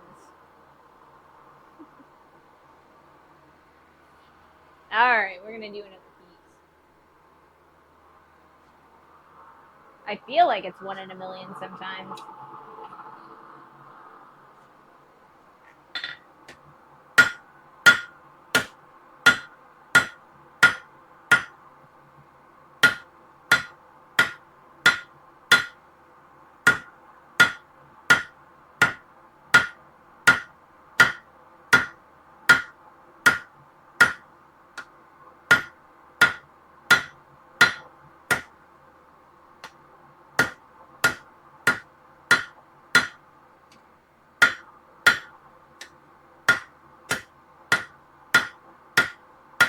Like I said, we're trying to kind of clean this up a little bit. Smooth it out. We've got some lumps and bumps I'm trying to get rid of.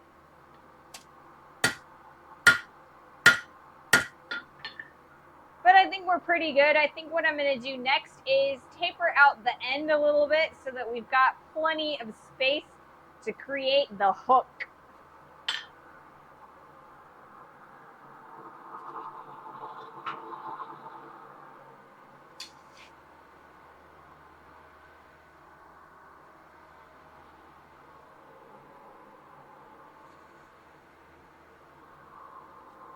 I have got to figure out a way to adjust my headphones. They're a little bit too tight on my head.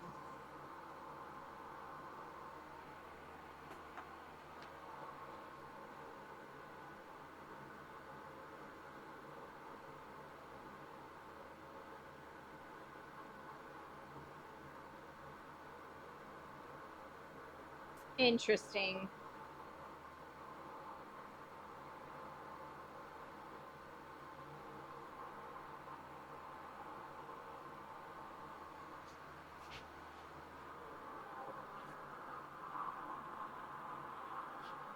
Getting there, getting there.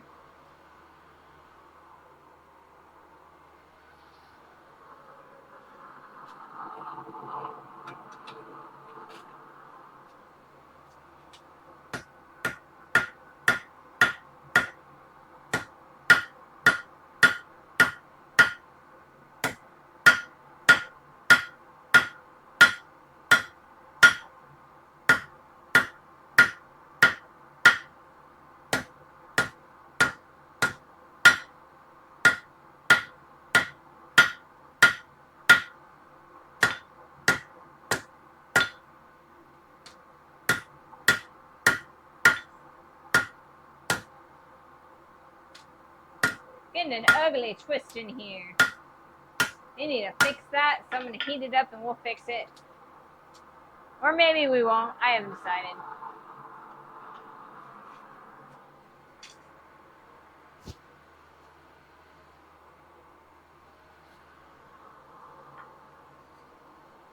Lovely, lovely.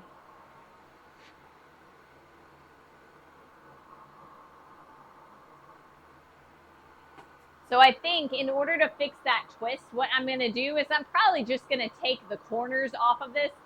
Right now I've been using a square profile and tapering everything, very square. So in order, I want the piece to be very rounded, um, the long section. So if I just take off all of the corners, we'll go from a square to an octagon, and from an octagon we can go to a circle. We'll just take all of those awful corners off, and it'll make it nice and smooth.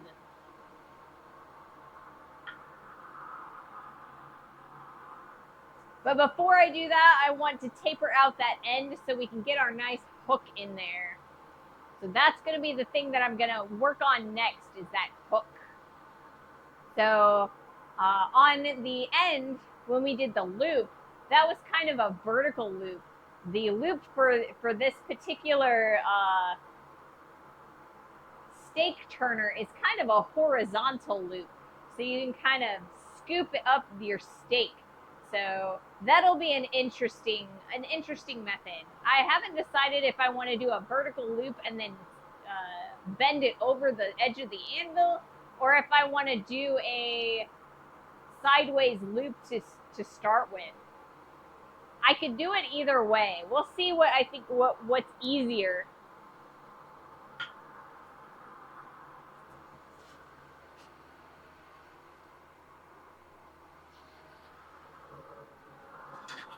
Ouch. Poking myself with the end of my tongs.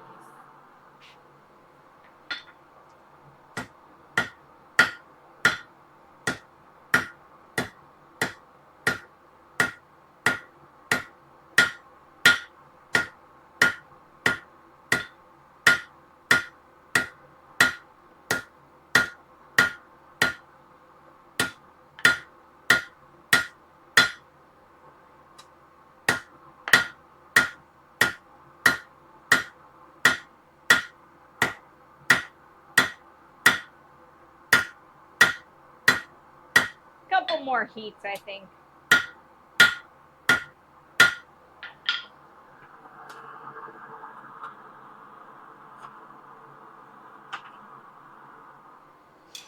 I could also be dragging out this project a little bit. We're getting there, though.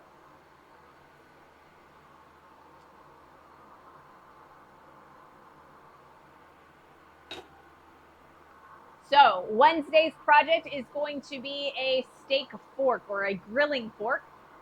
We are starting on a grill set project. We're going to do the steak flipper, the grill fork, and I think we're going to do a set of tongs.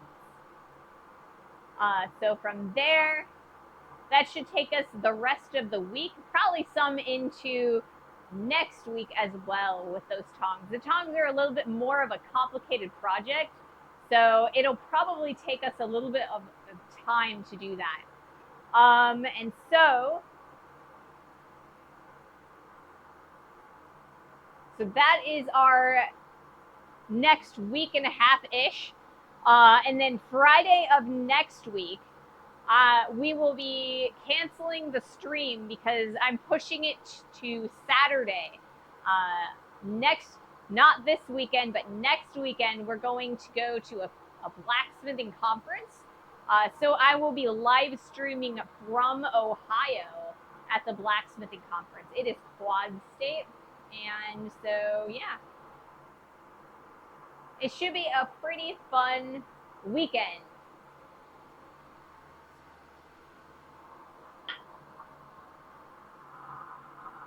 Gonna do another heat.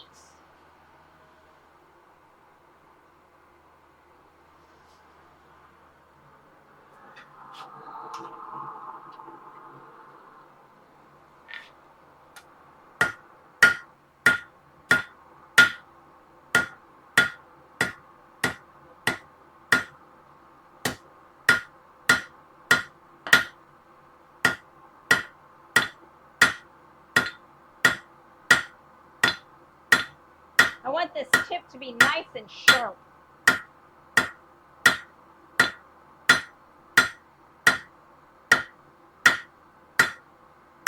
All right. So from here, what I think I'm going to do is I'm going to take all of these corners off, round the whole thing out, and then we'll do the hook.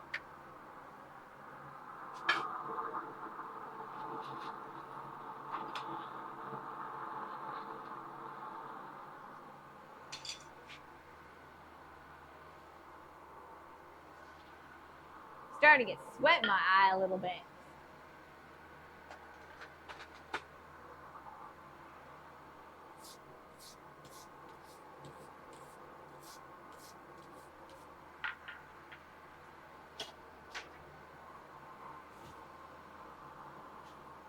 So I'm really curious to see how well our van works at the conference. We bought a work van. It is a Chevy. What is it? Not a Ford Econoline. It's the Chevy version of the Ford Econoline. What is it?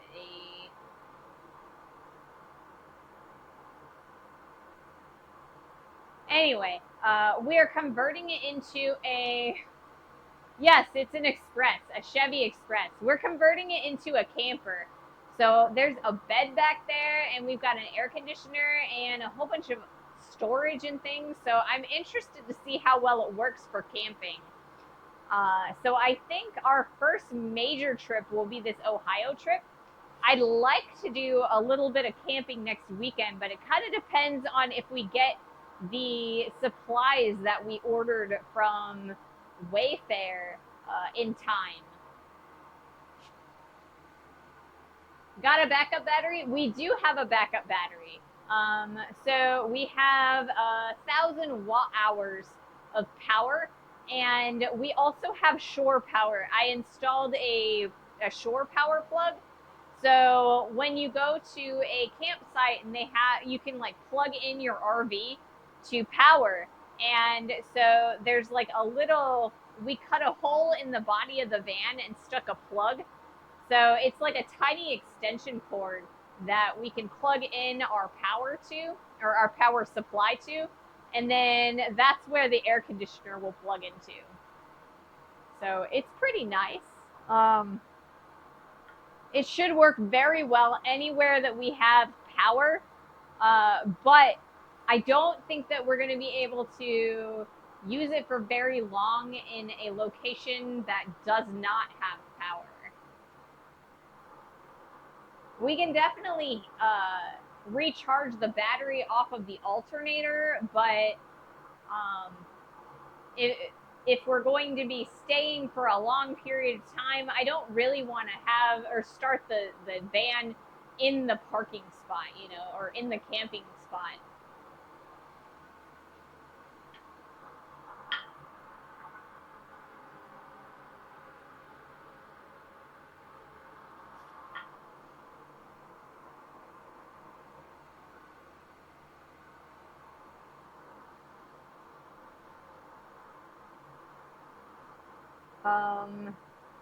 So we've got an ad going right now. Once that ad is over, I am going to round out the end of the stake flipper, and then we're going to start focusing in on that hook. I am going to change the angle of the camera, though. I think we've been at this angle for quite some time.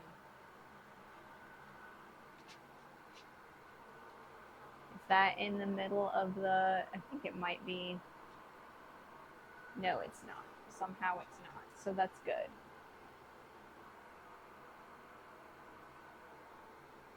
At least I don't think it is.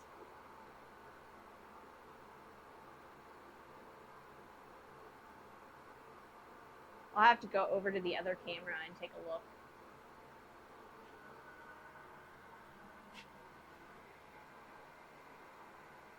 Nope, it's not in there.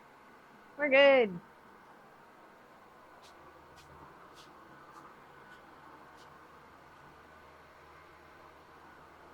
Oh, I I guess the ad wasn't starting soon, or I guess it was only starting soon. I thought that we were in the ad already. Wow. Sometimes, you know? So we will be doing an ad here shortly. And then once the ad is over, I will do our next heat. Like I said, we are going to round out our piece, work on the hook, and then we're going to take it over to the post vise and we are going to twist the handle.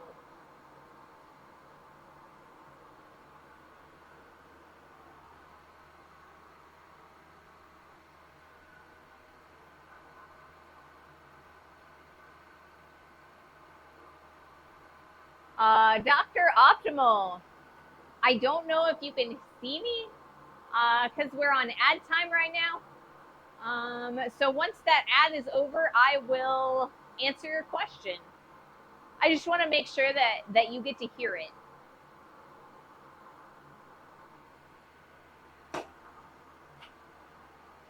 Oh, you don't get ads. Okay, cool. So yeah, all right. I may have missed it in your info, but how long have you been working with the hot iron?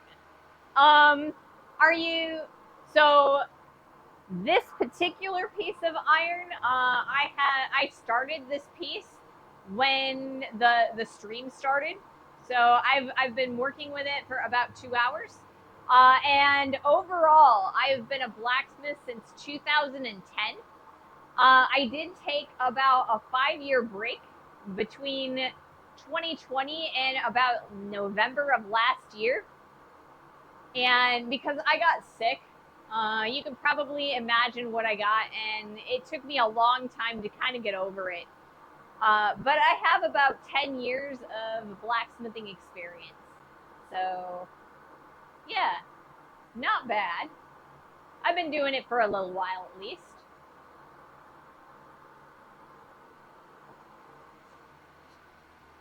Oh, sorry to hear about the sickness, but but that's a good amount. Yeah, I think so. I learned quite a bit. I am a bit. I'm still a little bit rusty. I've gotten a lot better since I started back in the shop in November. But you know, there are still a few things that I'm just still really rusty at. Like a couple weeks ago, I couldn't get 2 pieces of steel to stick in a forge weld. So I need to do a little bit more practice on a few different things, and then I would be, you know, I'll be pretty much back at it. All right, now that the ads are done, let's do another heat. I was just gonna ask if you do forge welding. I try to do forge welding. I try.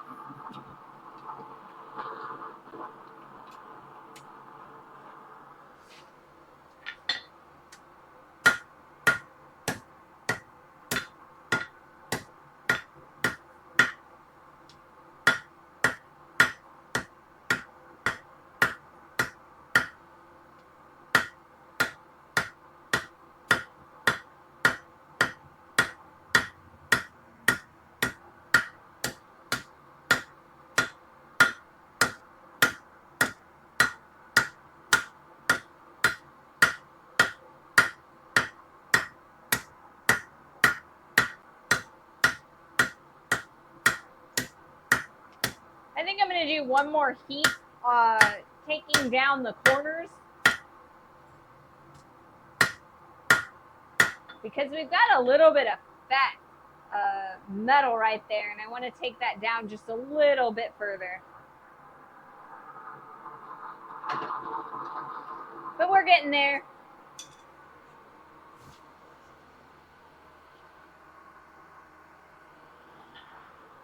Yeah, I learned to forge weld, but I never really did a lot of it, even back when I was heavily blacksmithing before I got sick.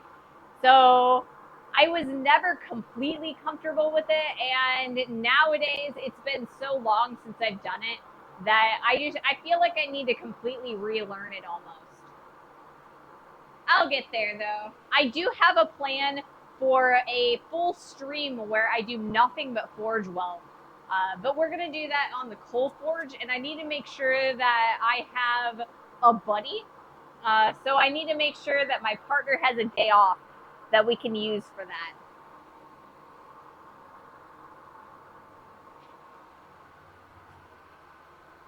Did you make your own tongs? I did. So most of the tongs over here I've made. I made this hammer. I've made hot cut, hammer drift. Making tools is one of my favorite things to do, so I try to make as many of them as I possibly can. This hammer I didn't make, but I'm not happy with the handle on this guy. It's a little bit fat for my hand, and it doesn't feel so good on my sprained thumb. I need to thin out that handle a little bit. Once I do that, then I'll start using it a lot more. Handle needs a diet. It does. It makes the head on that hammer look like a baby. So teeny. Let me grab this a little bit better.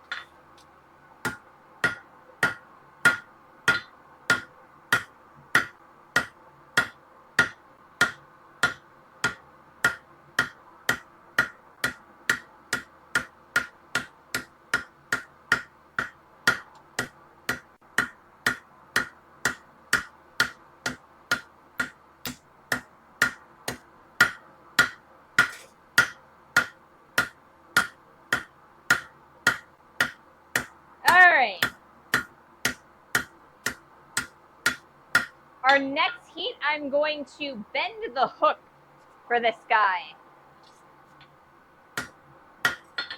And then we'll do the twist after that. I think we're all right. Not too bad.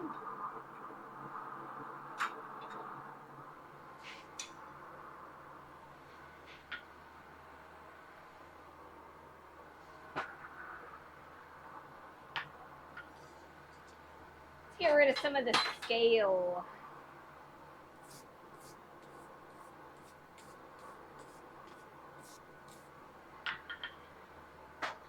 It's what I get for using a piece that I had already started working with in the forge.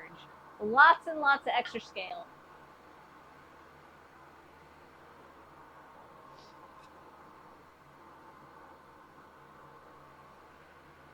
Looks like I am out of water.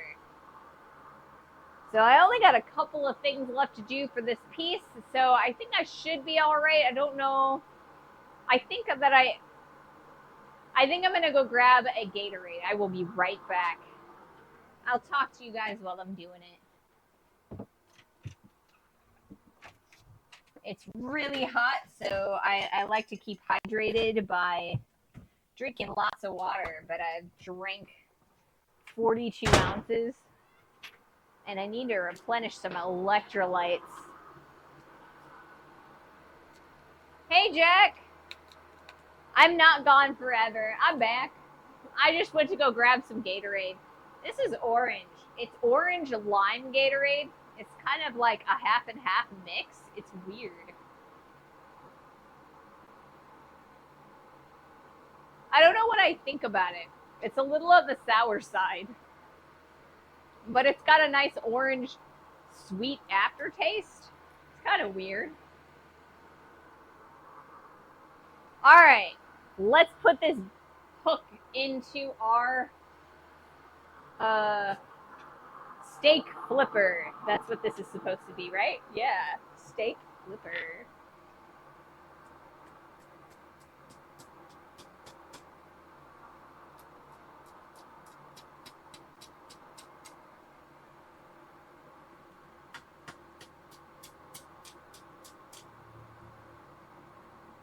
Well, that did not work the way I wanted it to.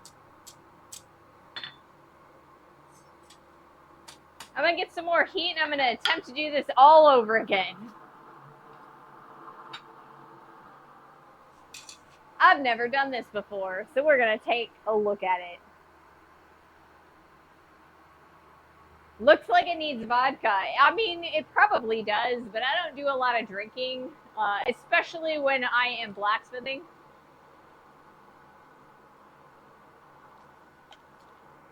But all right.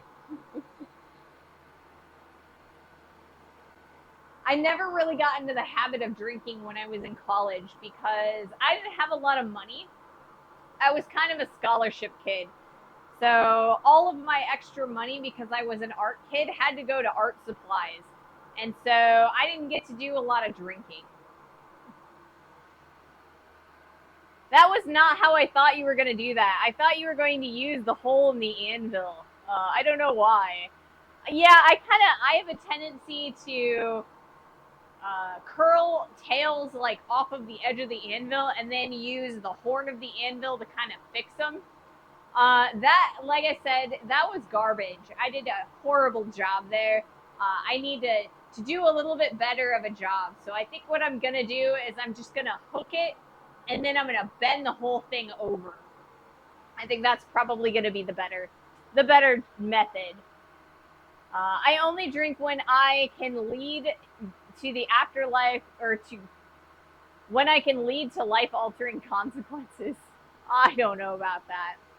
I feel so bad for art students, so many supplies, and then they have to carry them around campus. Yeah, not so fun, but I love art, so it's worth it. Would you like an opinion on the flipper? If you've got one, sure, share. I'm planning on twisting the back end, like the handle section of it, so that it fits in your hand a little bit easier.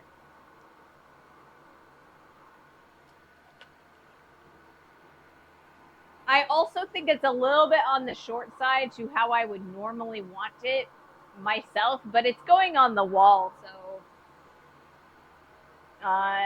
if you do your primary rotation off the anvil to make the curve, then the secondary bend, I lock it in the vise. See, that was my secondary idea for how I wanted to do it. Yeah, I wanted to curl it off of the edge of the anvil and then use the vise to bend it into a 90 degree so that it's like, for whatever reason, I just wanted to try it. It was dumb. I should have just gone with my gut. Let's try that now. See if I can't fix this and then get it to bend. It wasn't dumb. You don't know if you don't try.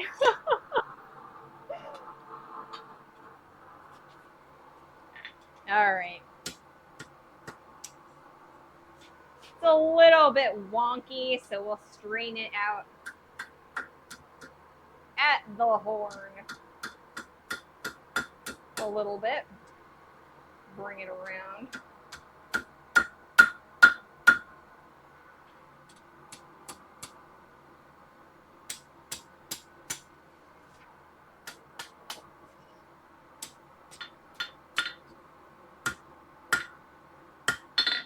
I think the little hooky area is a little bit too long for what I want to do with it at this point. So I'll have to undo it a little bit. Just the vise makes it easier to keep your curve in line. Yeah. Yeah, but you don't try different ways, you won't find out new ways to do things. Yeah.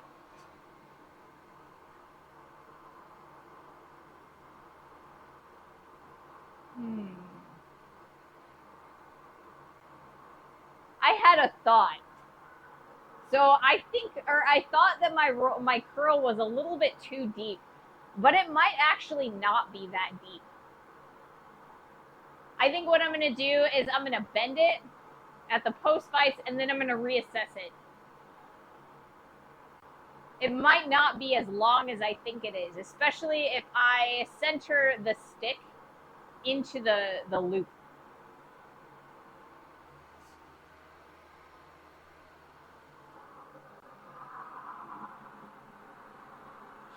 We shall see.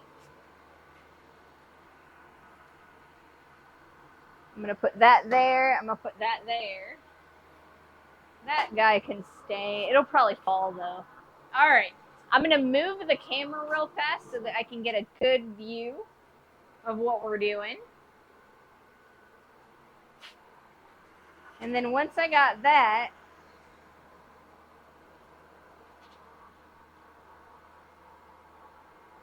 we're going to do it.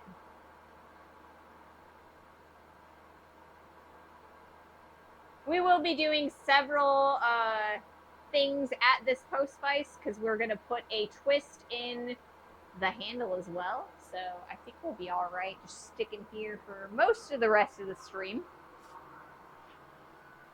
All right, let's do this.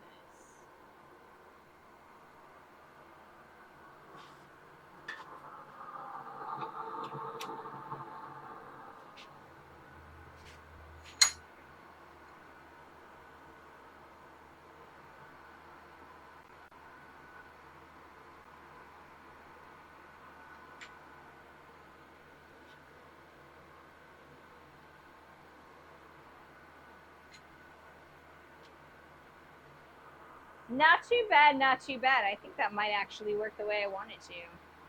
I do want to kind of curl that just a little bit further. I think I can go down just a tad. So back in the fire. Maybe I shouldn't. I don't know.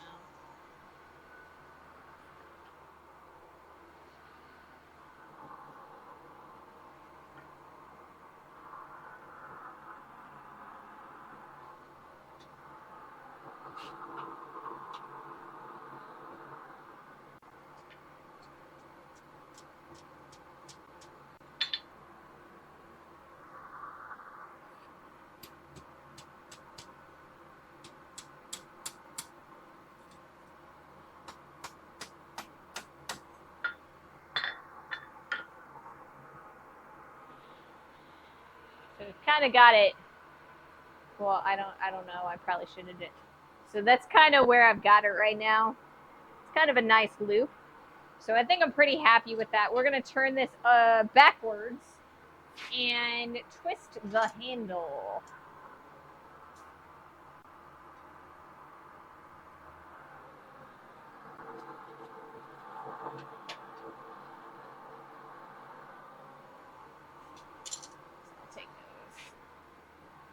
And these can just live over there because I'm not gonna.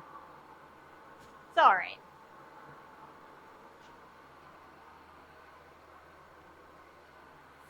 Alrighty, so we got about one, maybe two more heats, depending on how easy it is to twist this guy. That also means I need to find my twisting bars. That might actually be or take some doing. I won't lie. Here's one.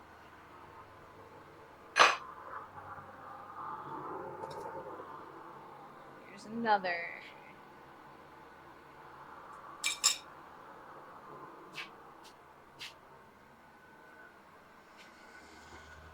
I'm gonna go grab a piece of bar so I can kind of figure out which ones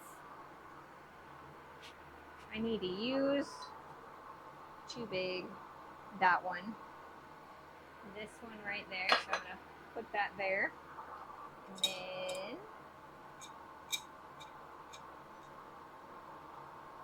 one of these days I will make myself an adjustable bending bar.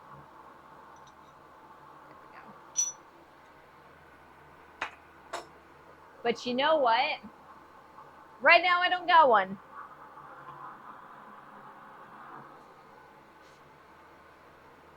Let's see.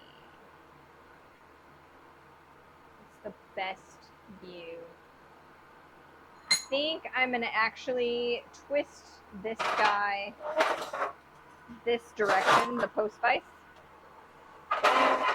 Because I think that's actually going to be a better view. Now I got to make sure that I'm in focus.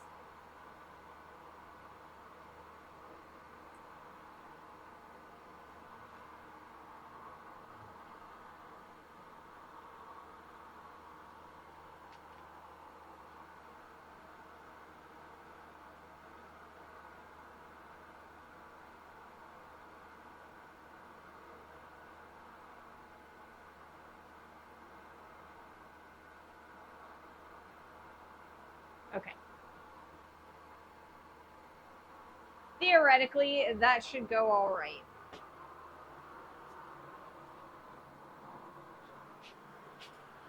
Fingers crossed and all that.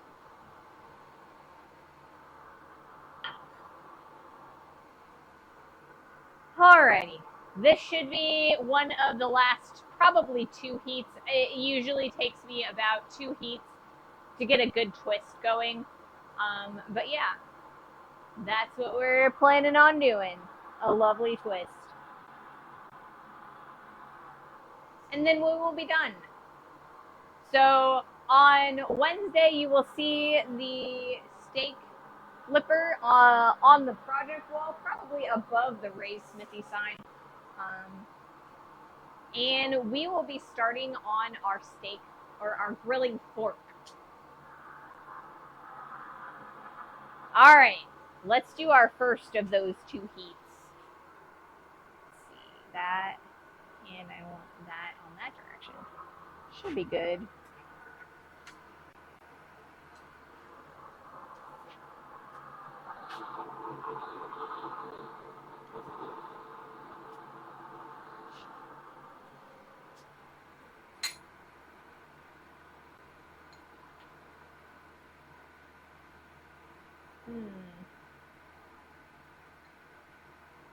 My loop is making it difficult.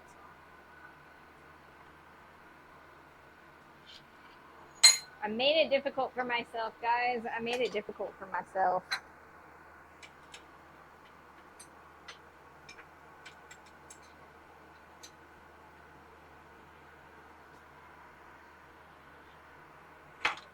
Yep, I did.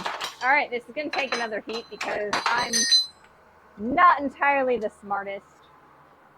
Or it's not that I'm not the smartest. It's, you know, I mean, I'm not, but like, I did not plan that well. That's what I'm trying to say. I did not plan that well.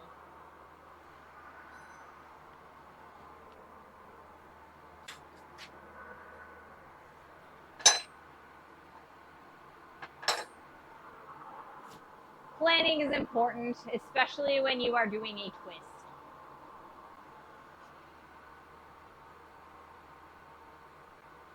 Good correction. Yeah, I mean, if the twist isn't gonna happen, it's not gonna happen. I'll just heat it up back up again, and we'll try it again. I would said Mahalo made me do that wrong.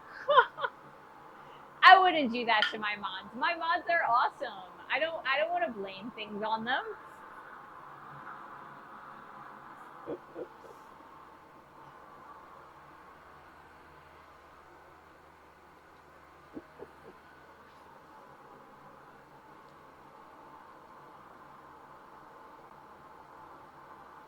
But I also am aware that I need to be a little bit better about my self-depreciation because it's not good.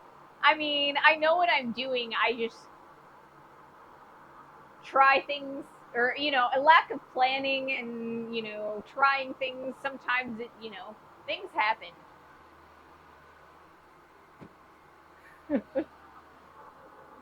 Yeah, really. Ping, my mods are amazing.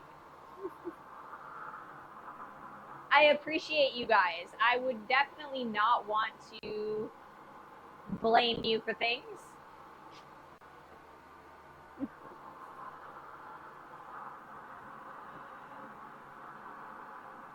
Alright, so I've got a new plan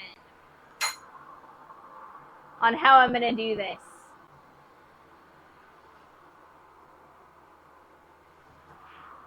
I've got a new plan.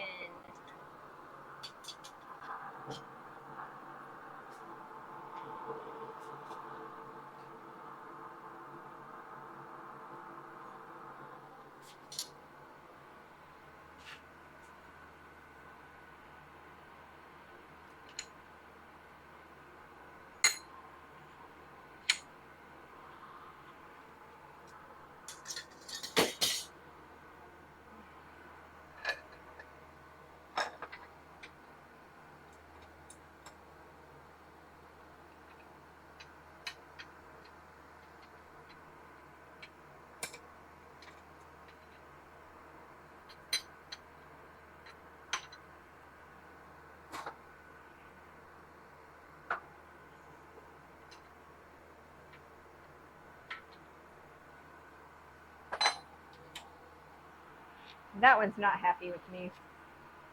Let's see if I can. Nope, that's not gonna help. All right, well, this is gonna take me another heat because I thought I had a good plan, but my twisting bars are betraying me.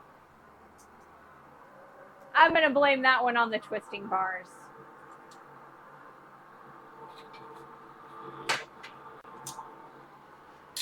We got about a half a twist. I want a full twist. Pink seems blamable to me. She could just blame Corwin.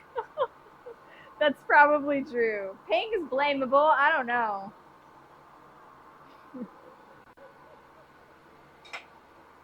I would rather blame it on my bending bar, you know, because it's kind of a crappy little thing. It's like a ridiculously old wrench, you know, back when, you know, it's a multi-wrench, I guess. Not amazingly good for twisting.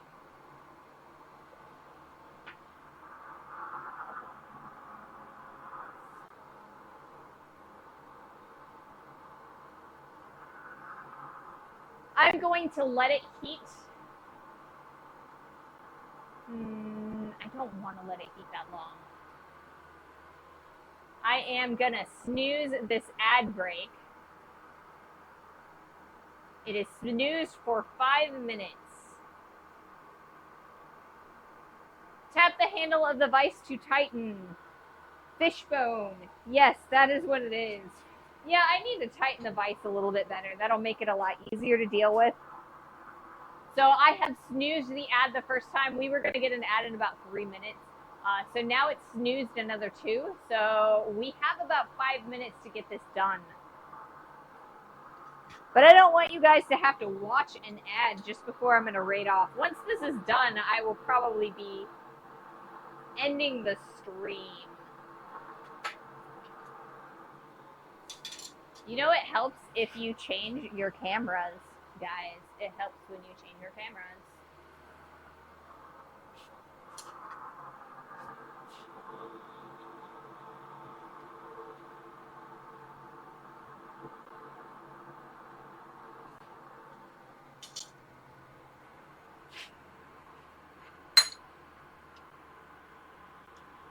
Oh, come on, get in there.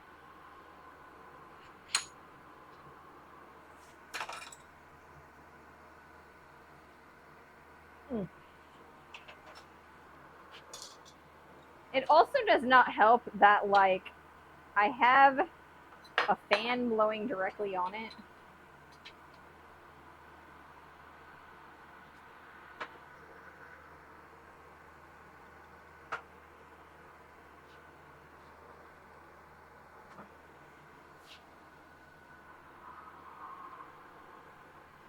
All right, so I've got the proper amount of bending here. I want to heat it a little bit further there. I also want to straighten it out a little bit. So we should be pretty good for our next heat.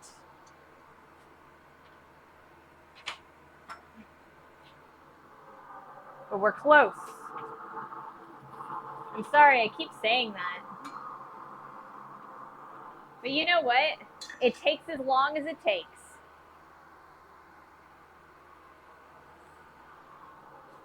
It takes as long as it takes.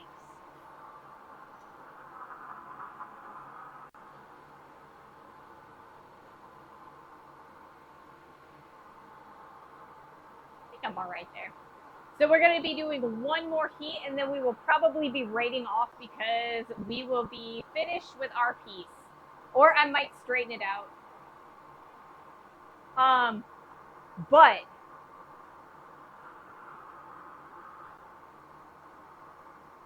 start thinking about who you'd like to raid to. If there's anybody particular you'd like to raid to, let me know. And we'll raid there. Dr. Optimal, thank you so much for that follow. I don't know if you're even there, or, you know. But thank you so much for that follow. Can't make me. Yeah. Welcome to the community, and I appreciate your follow. I'm getting tired, guys. I'm sorry. If you guys would or don't have anyone particular that you'd like to raid, we'll come up with somebody. This time I'll try to actually put my end or my outro in there so you guys aren't watching just like nothing.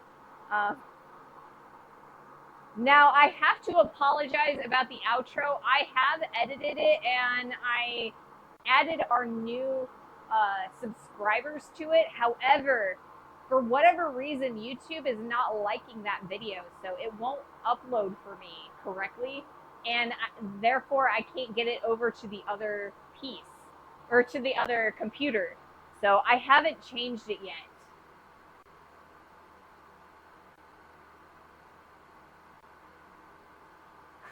Fall is coming, Ray. It won't be as hot as hell there.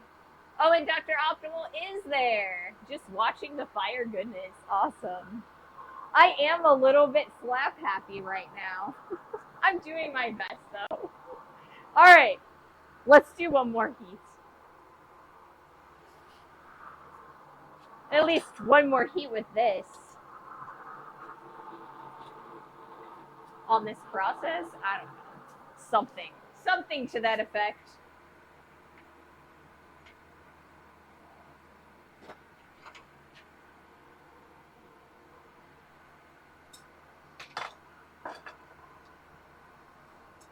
How did you?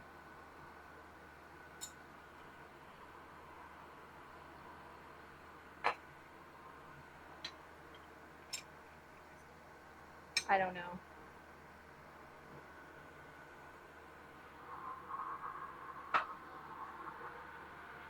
There we go. That's exactly what I wanted to see. I'm pretty happy with that. That's what I wanted to see.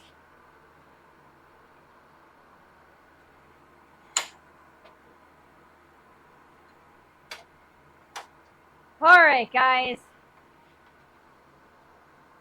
It's a little bit off,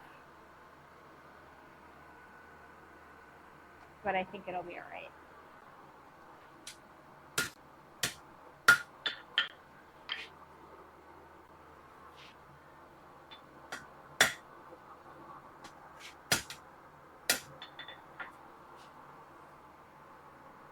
But here we are,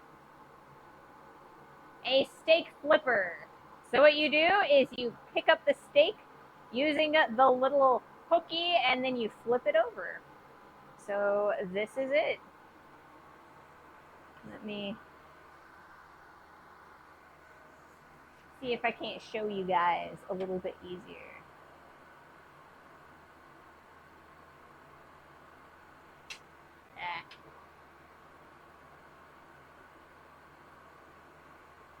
So yeah, maybe I'll hold it or put it over here and then I will show you a close-up of it. I don't know. I'll put it this direction. That works.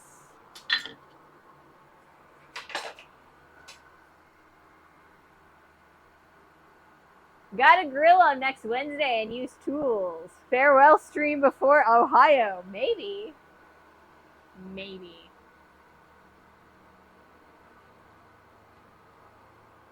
I'm not the griller, of our household, I don't do a lot of cooking.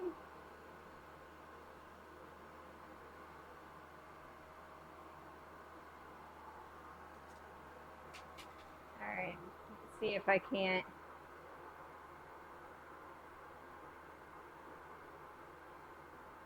give you guys a close-up.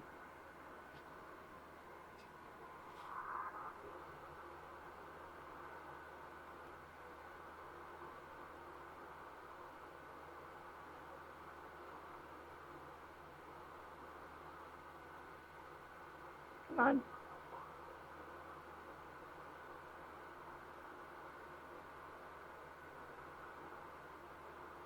Alrighty. Sorry about that, guys. Or the butler can do that if they're off in time. Yeah. All right. Thank you guys so much for joining me today. That's all I've got for you. Have a great rest of your day.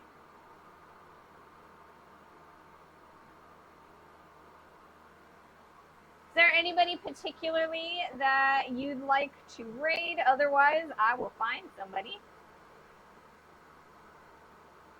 But yeah, thank you guys so much for joining me on our stream. Who we got?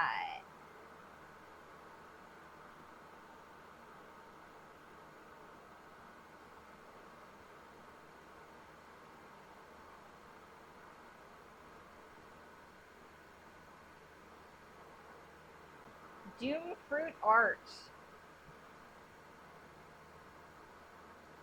Okay, we can do Doom Fruit Art.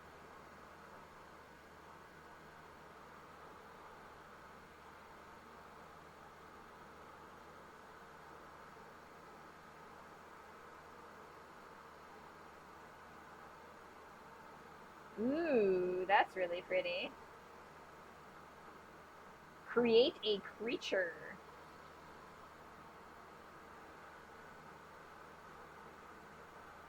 All right, thank you guys so much for joining me. Have a lovely rest of your day, and I will see you guys on Wednesday. Later, guys.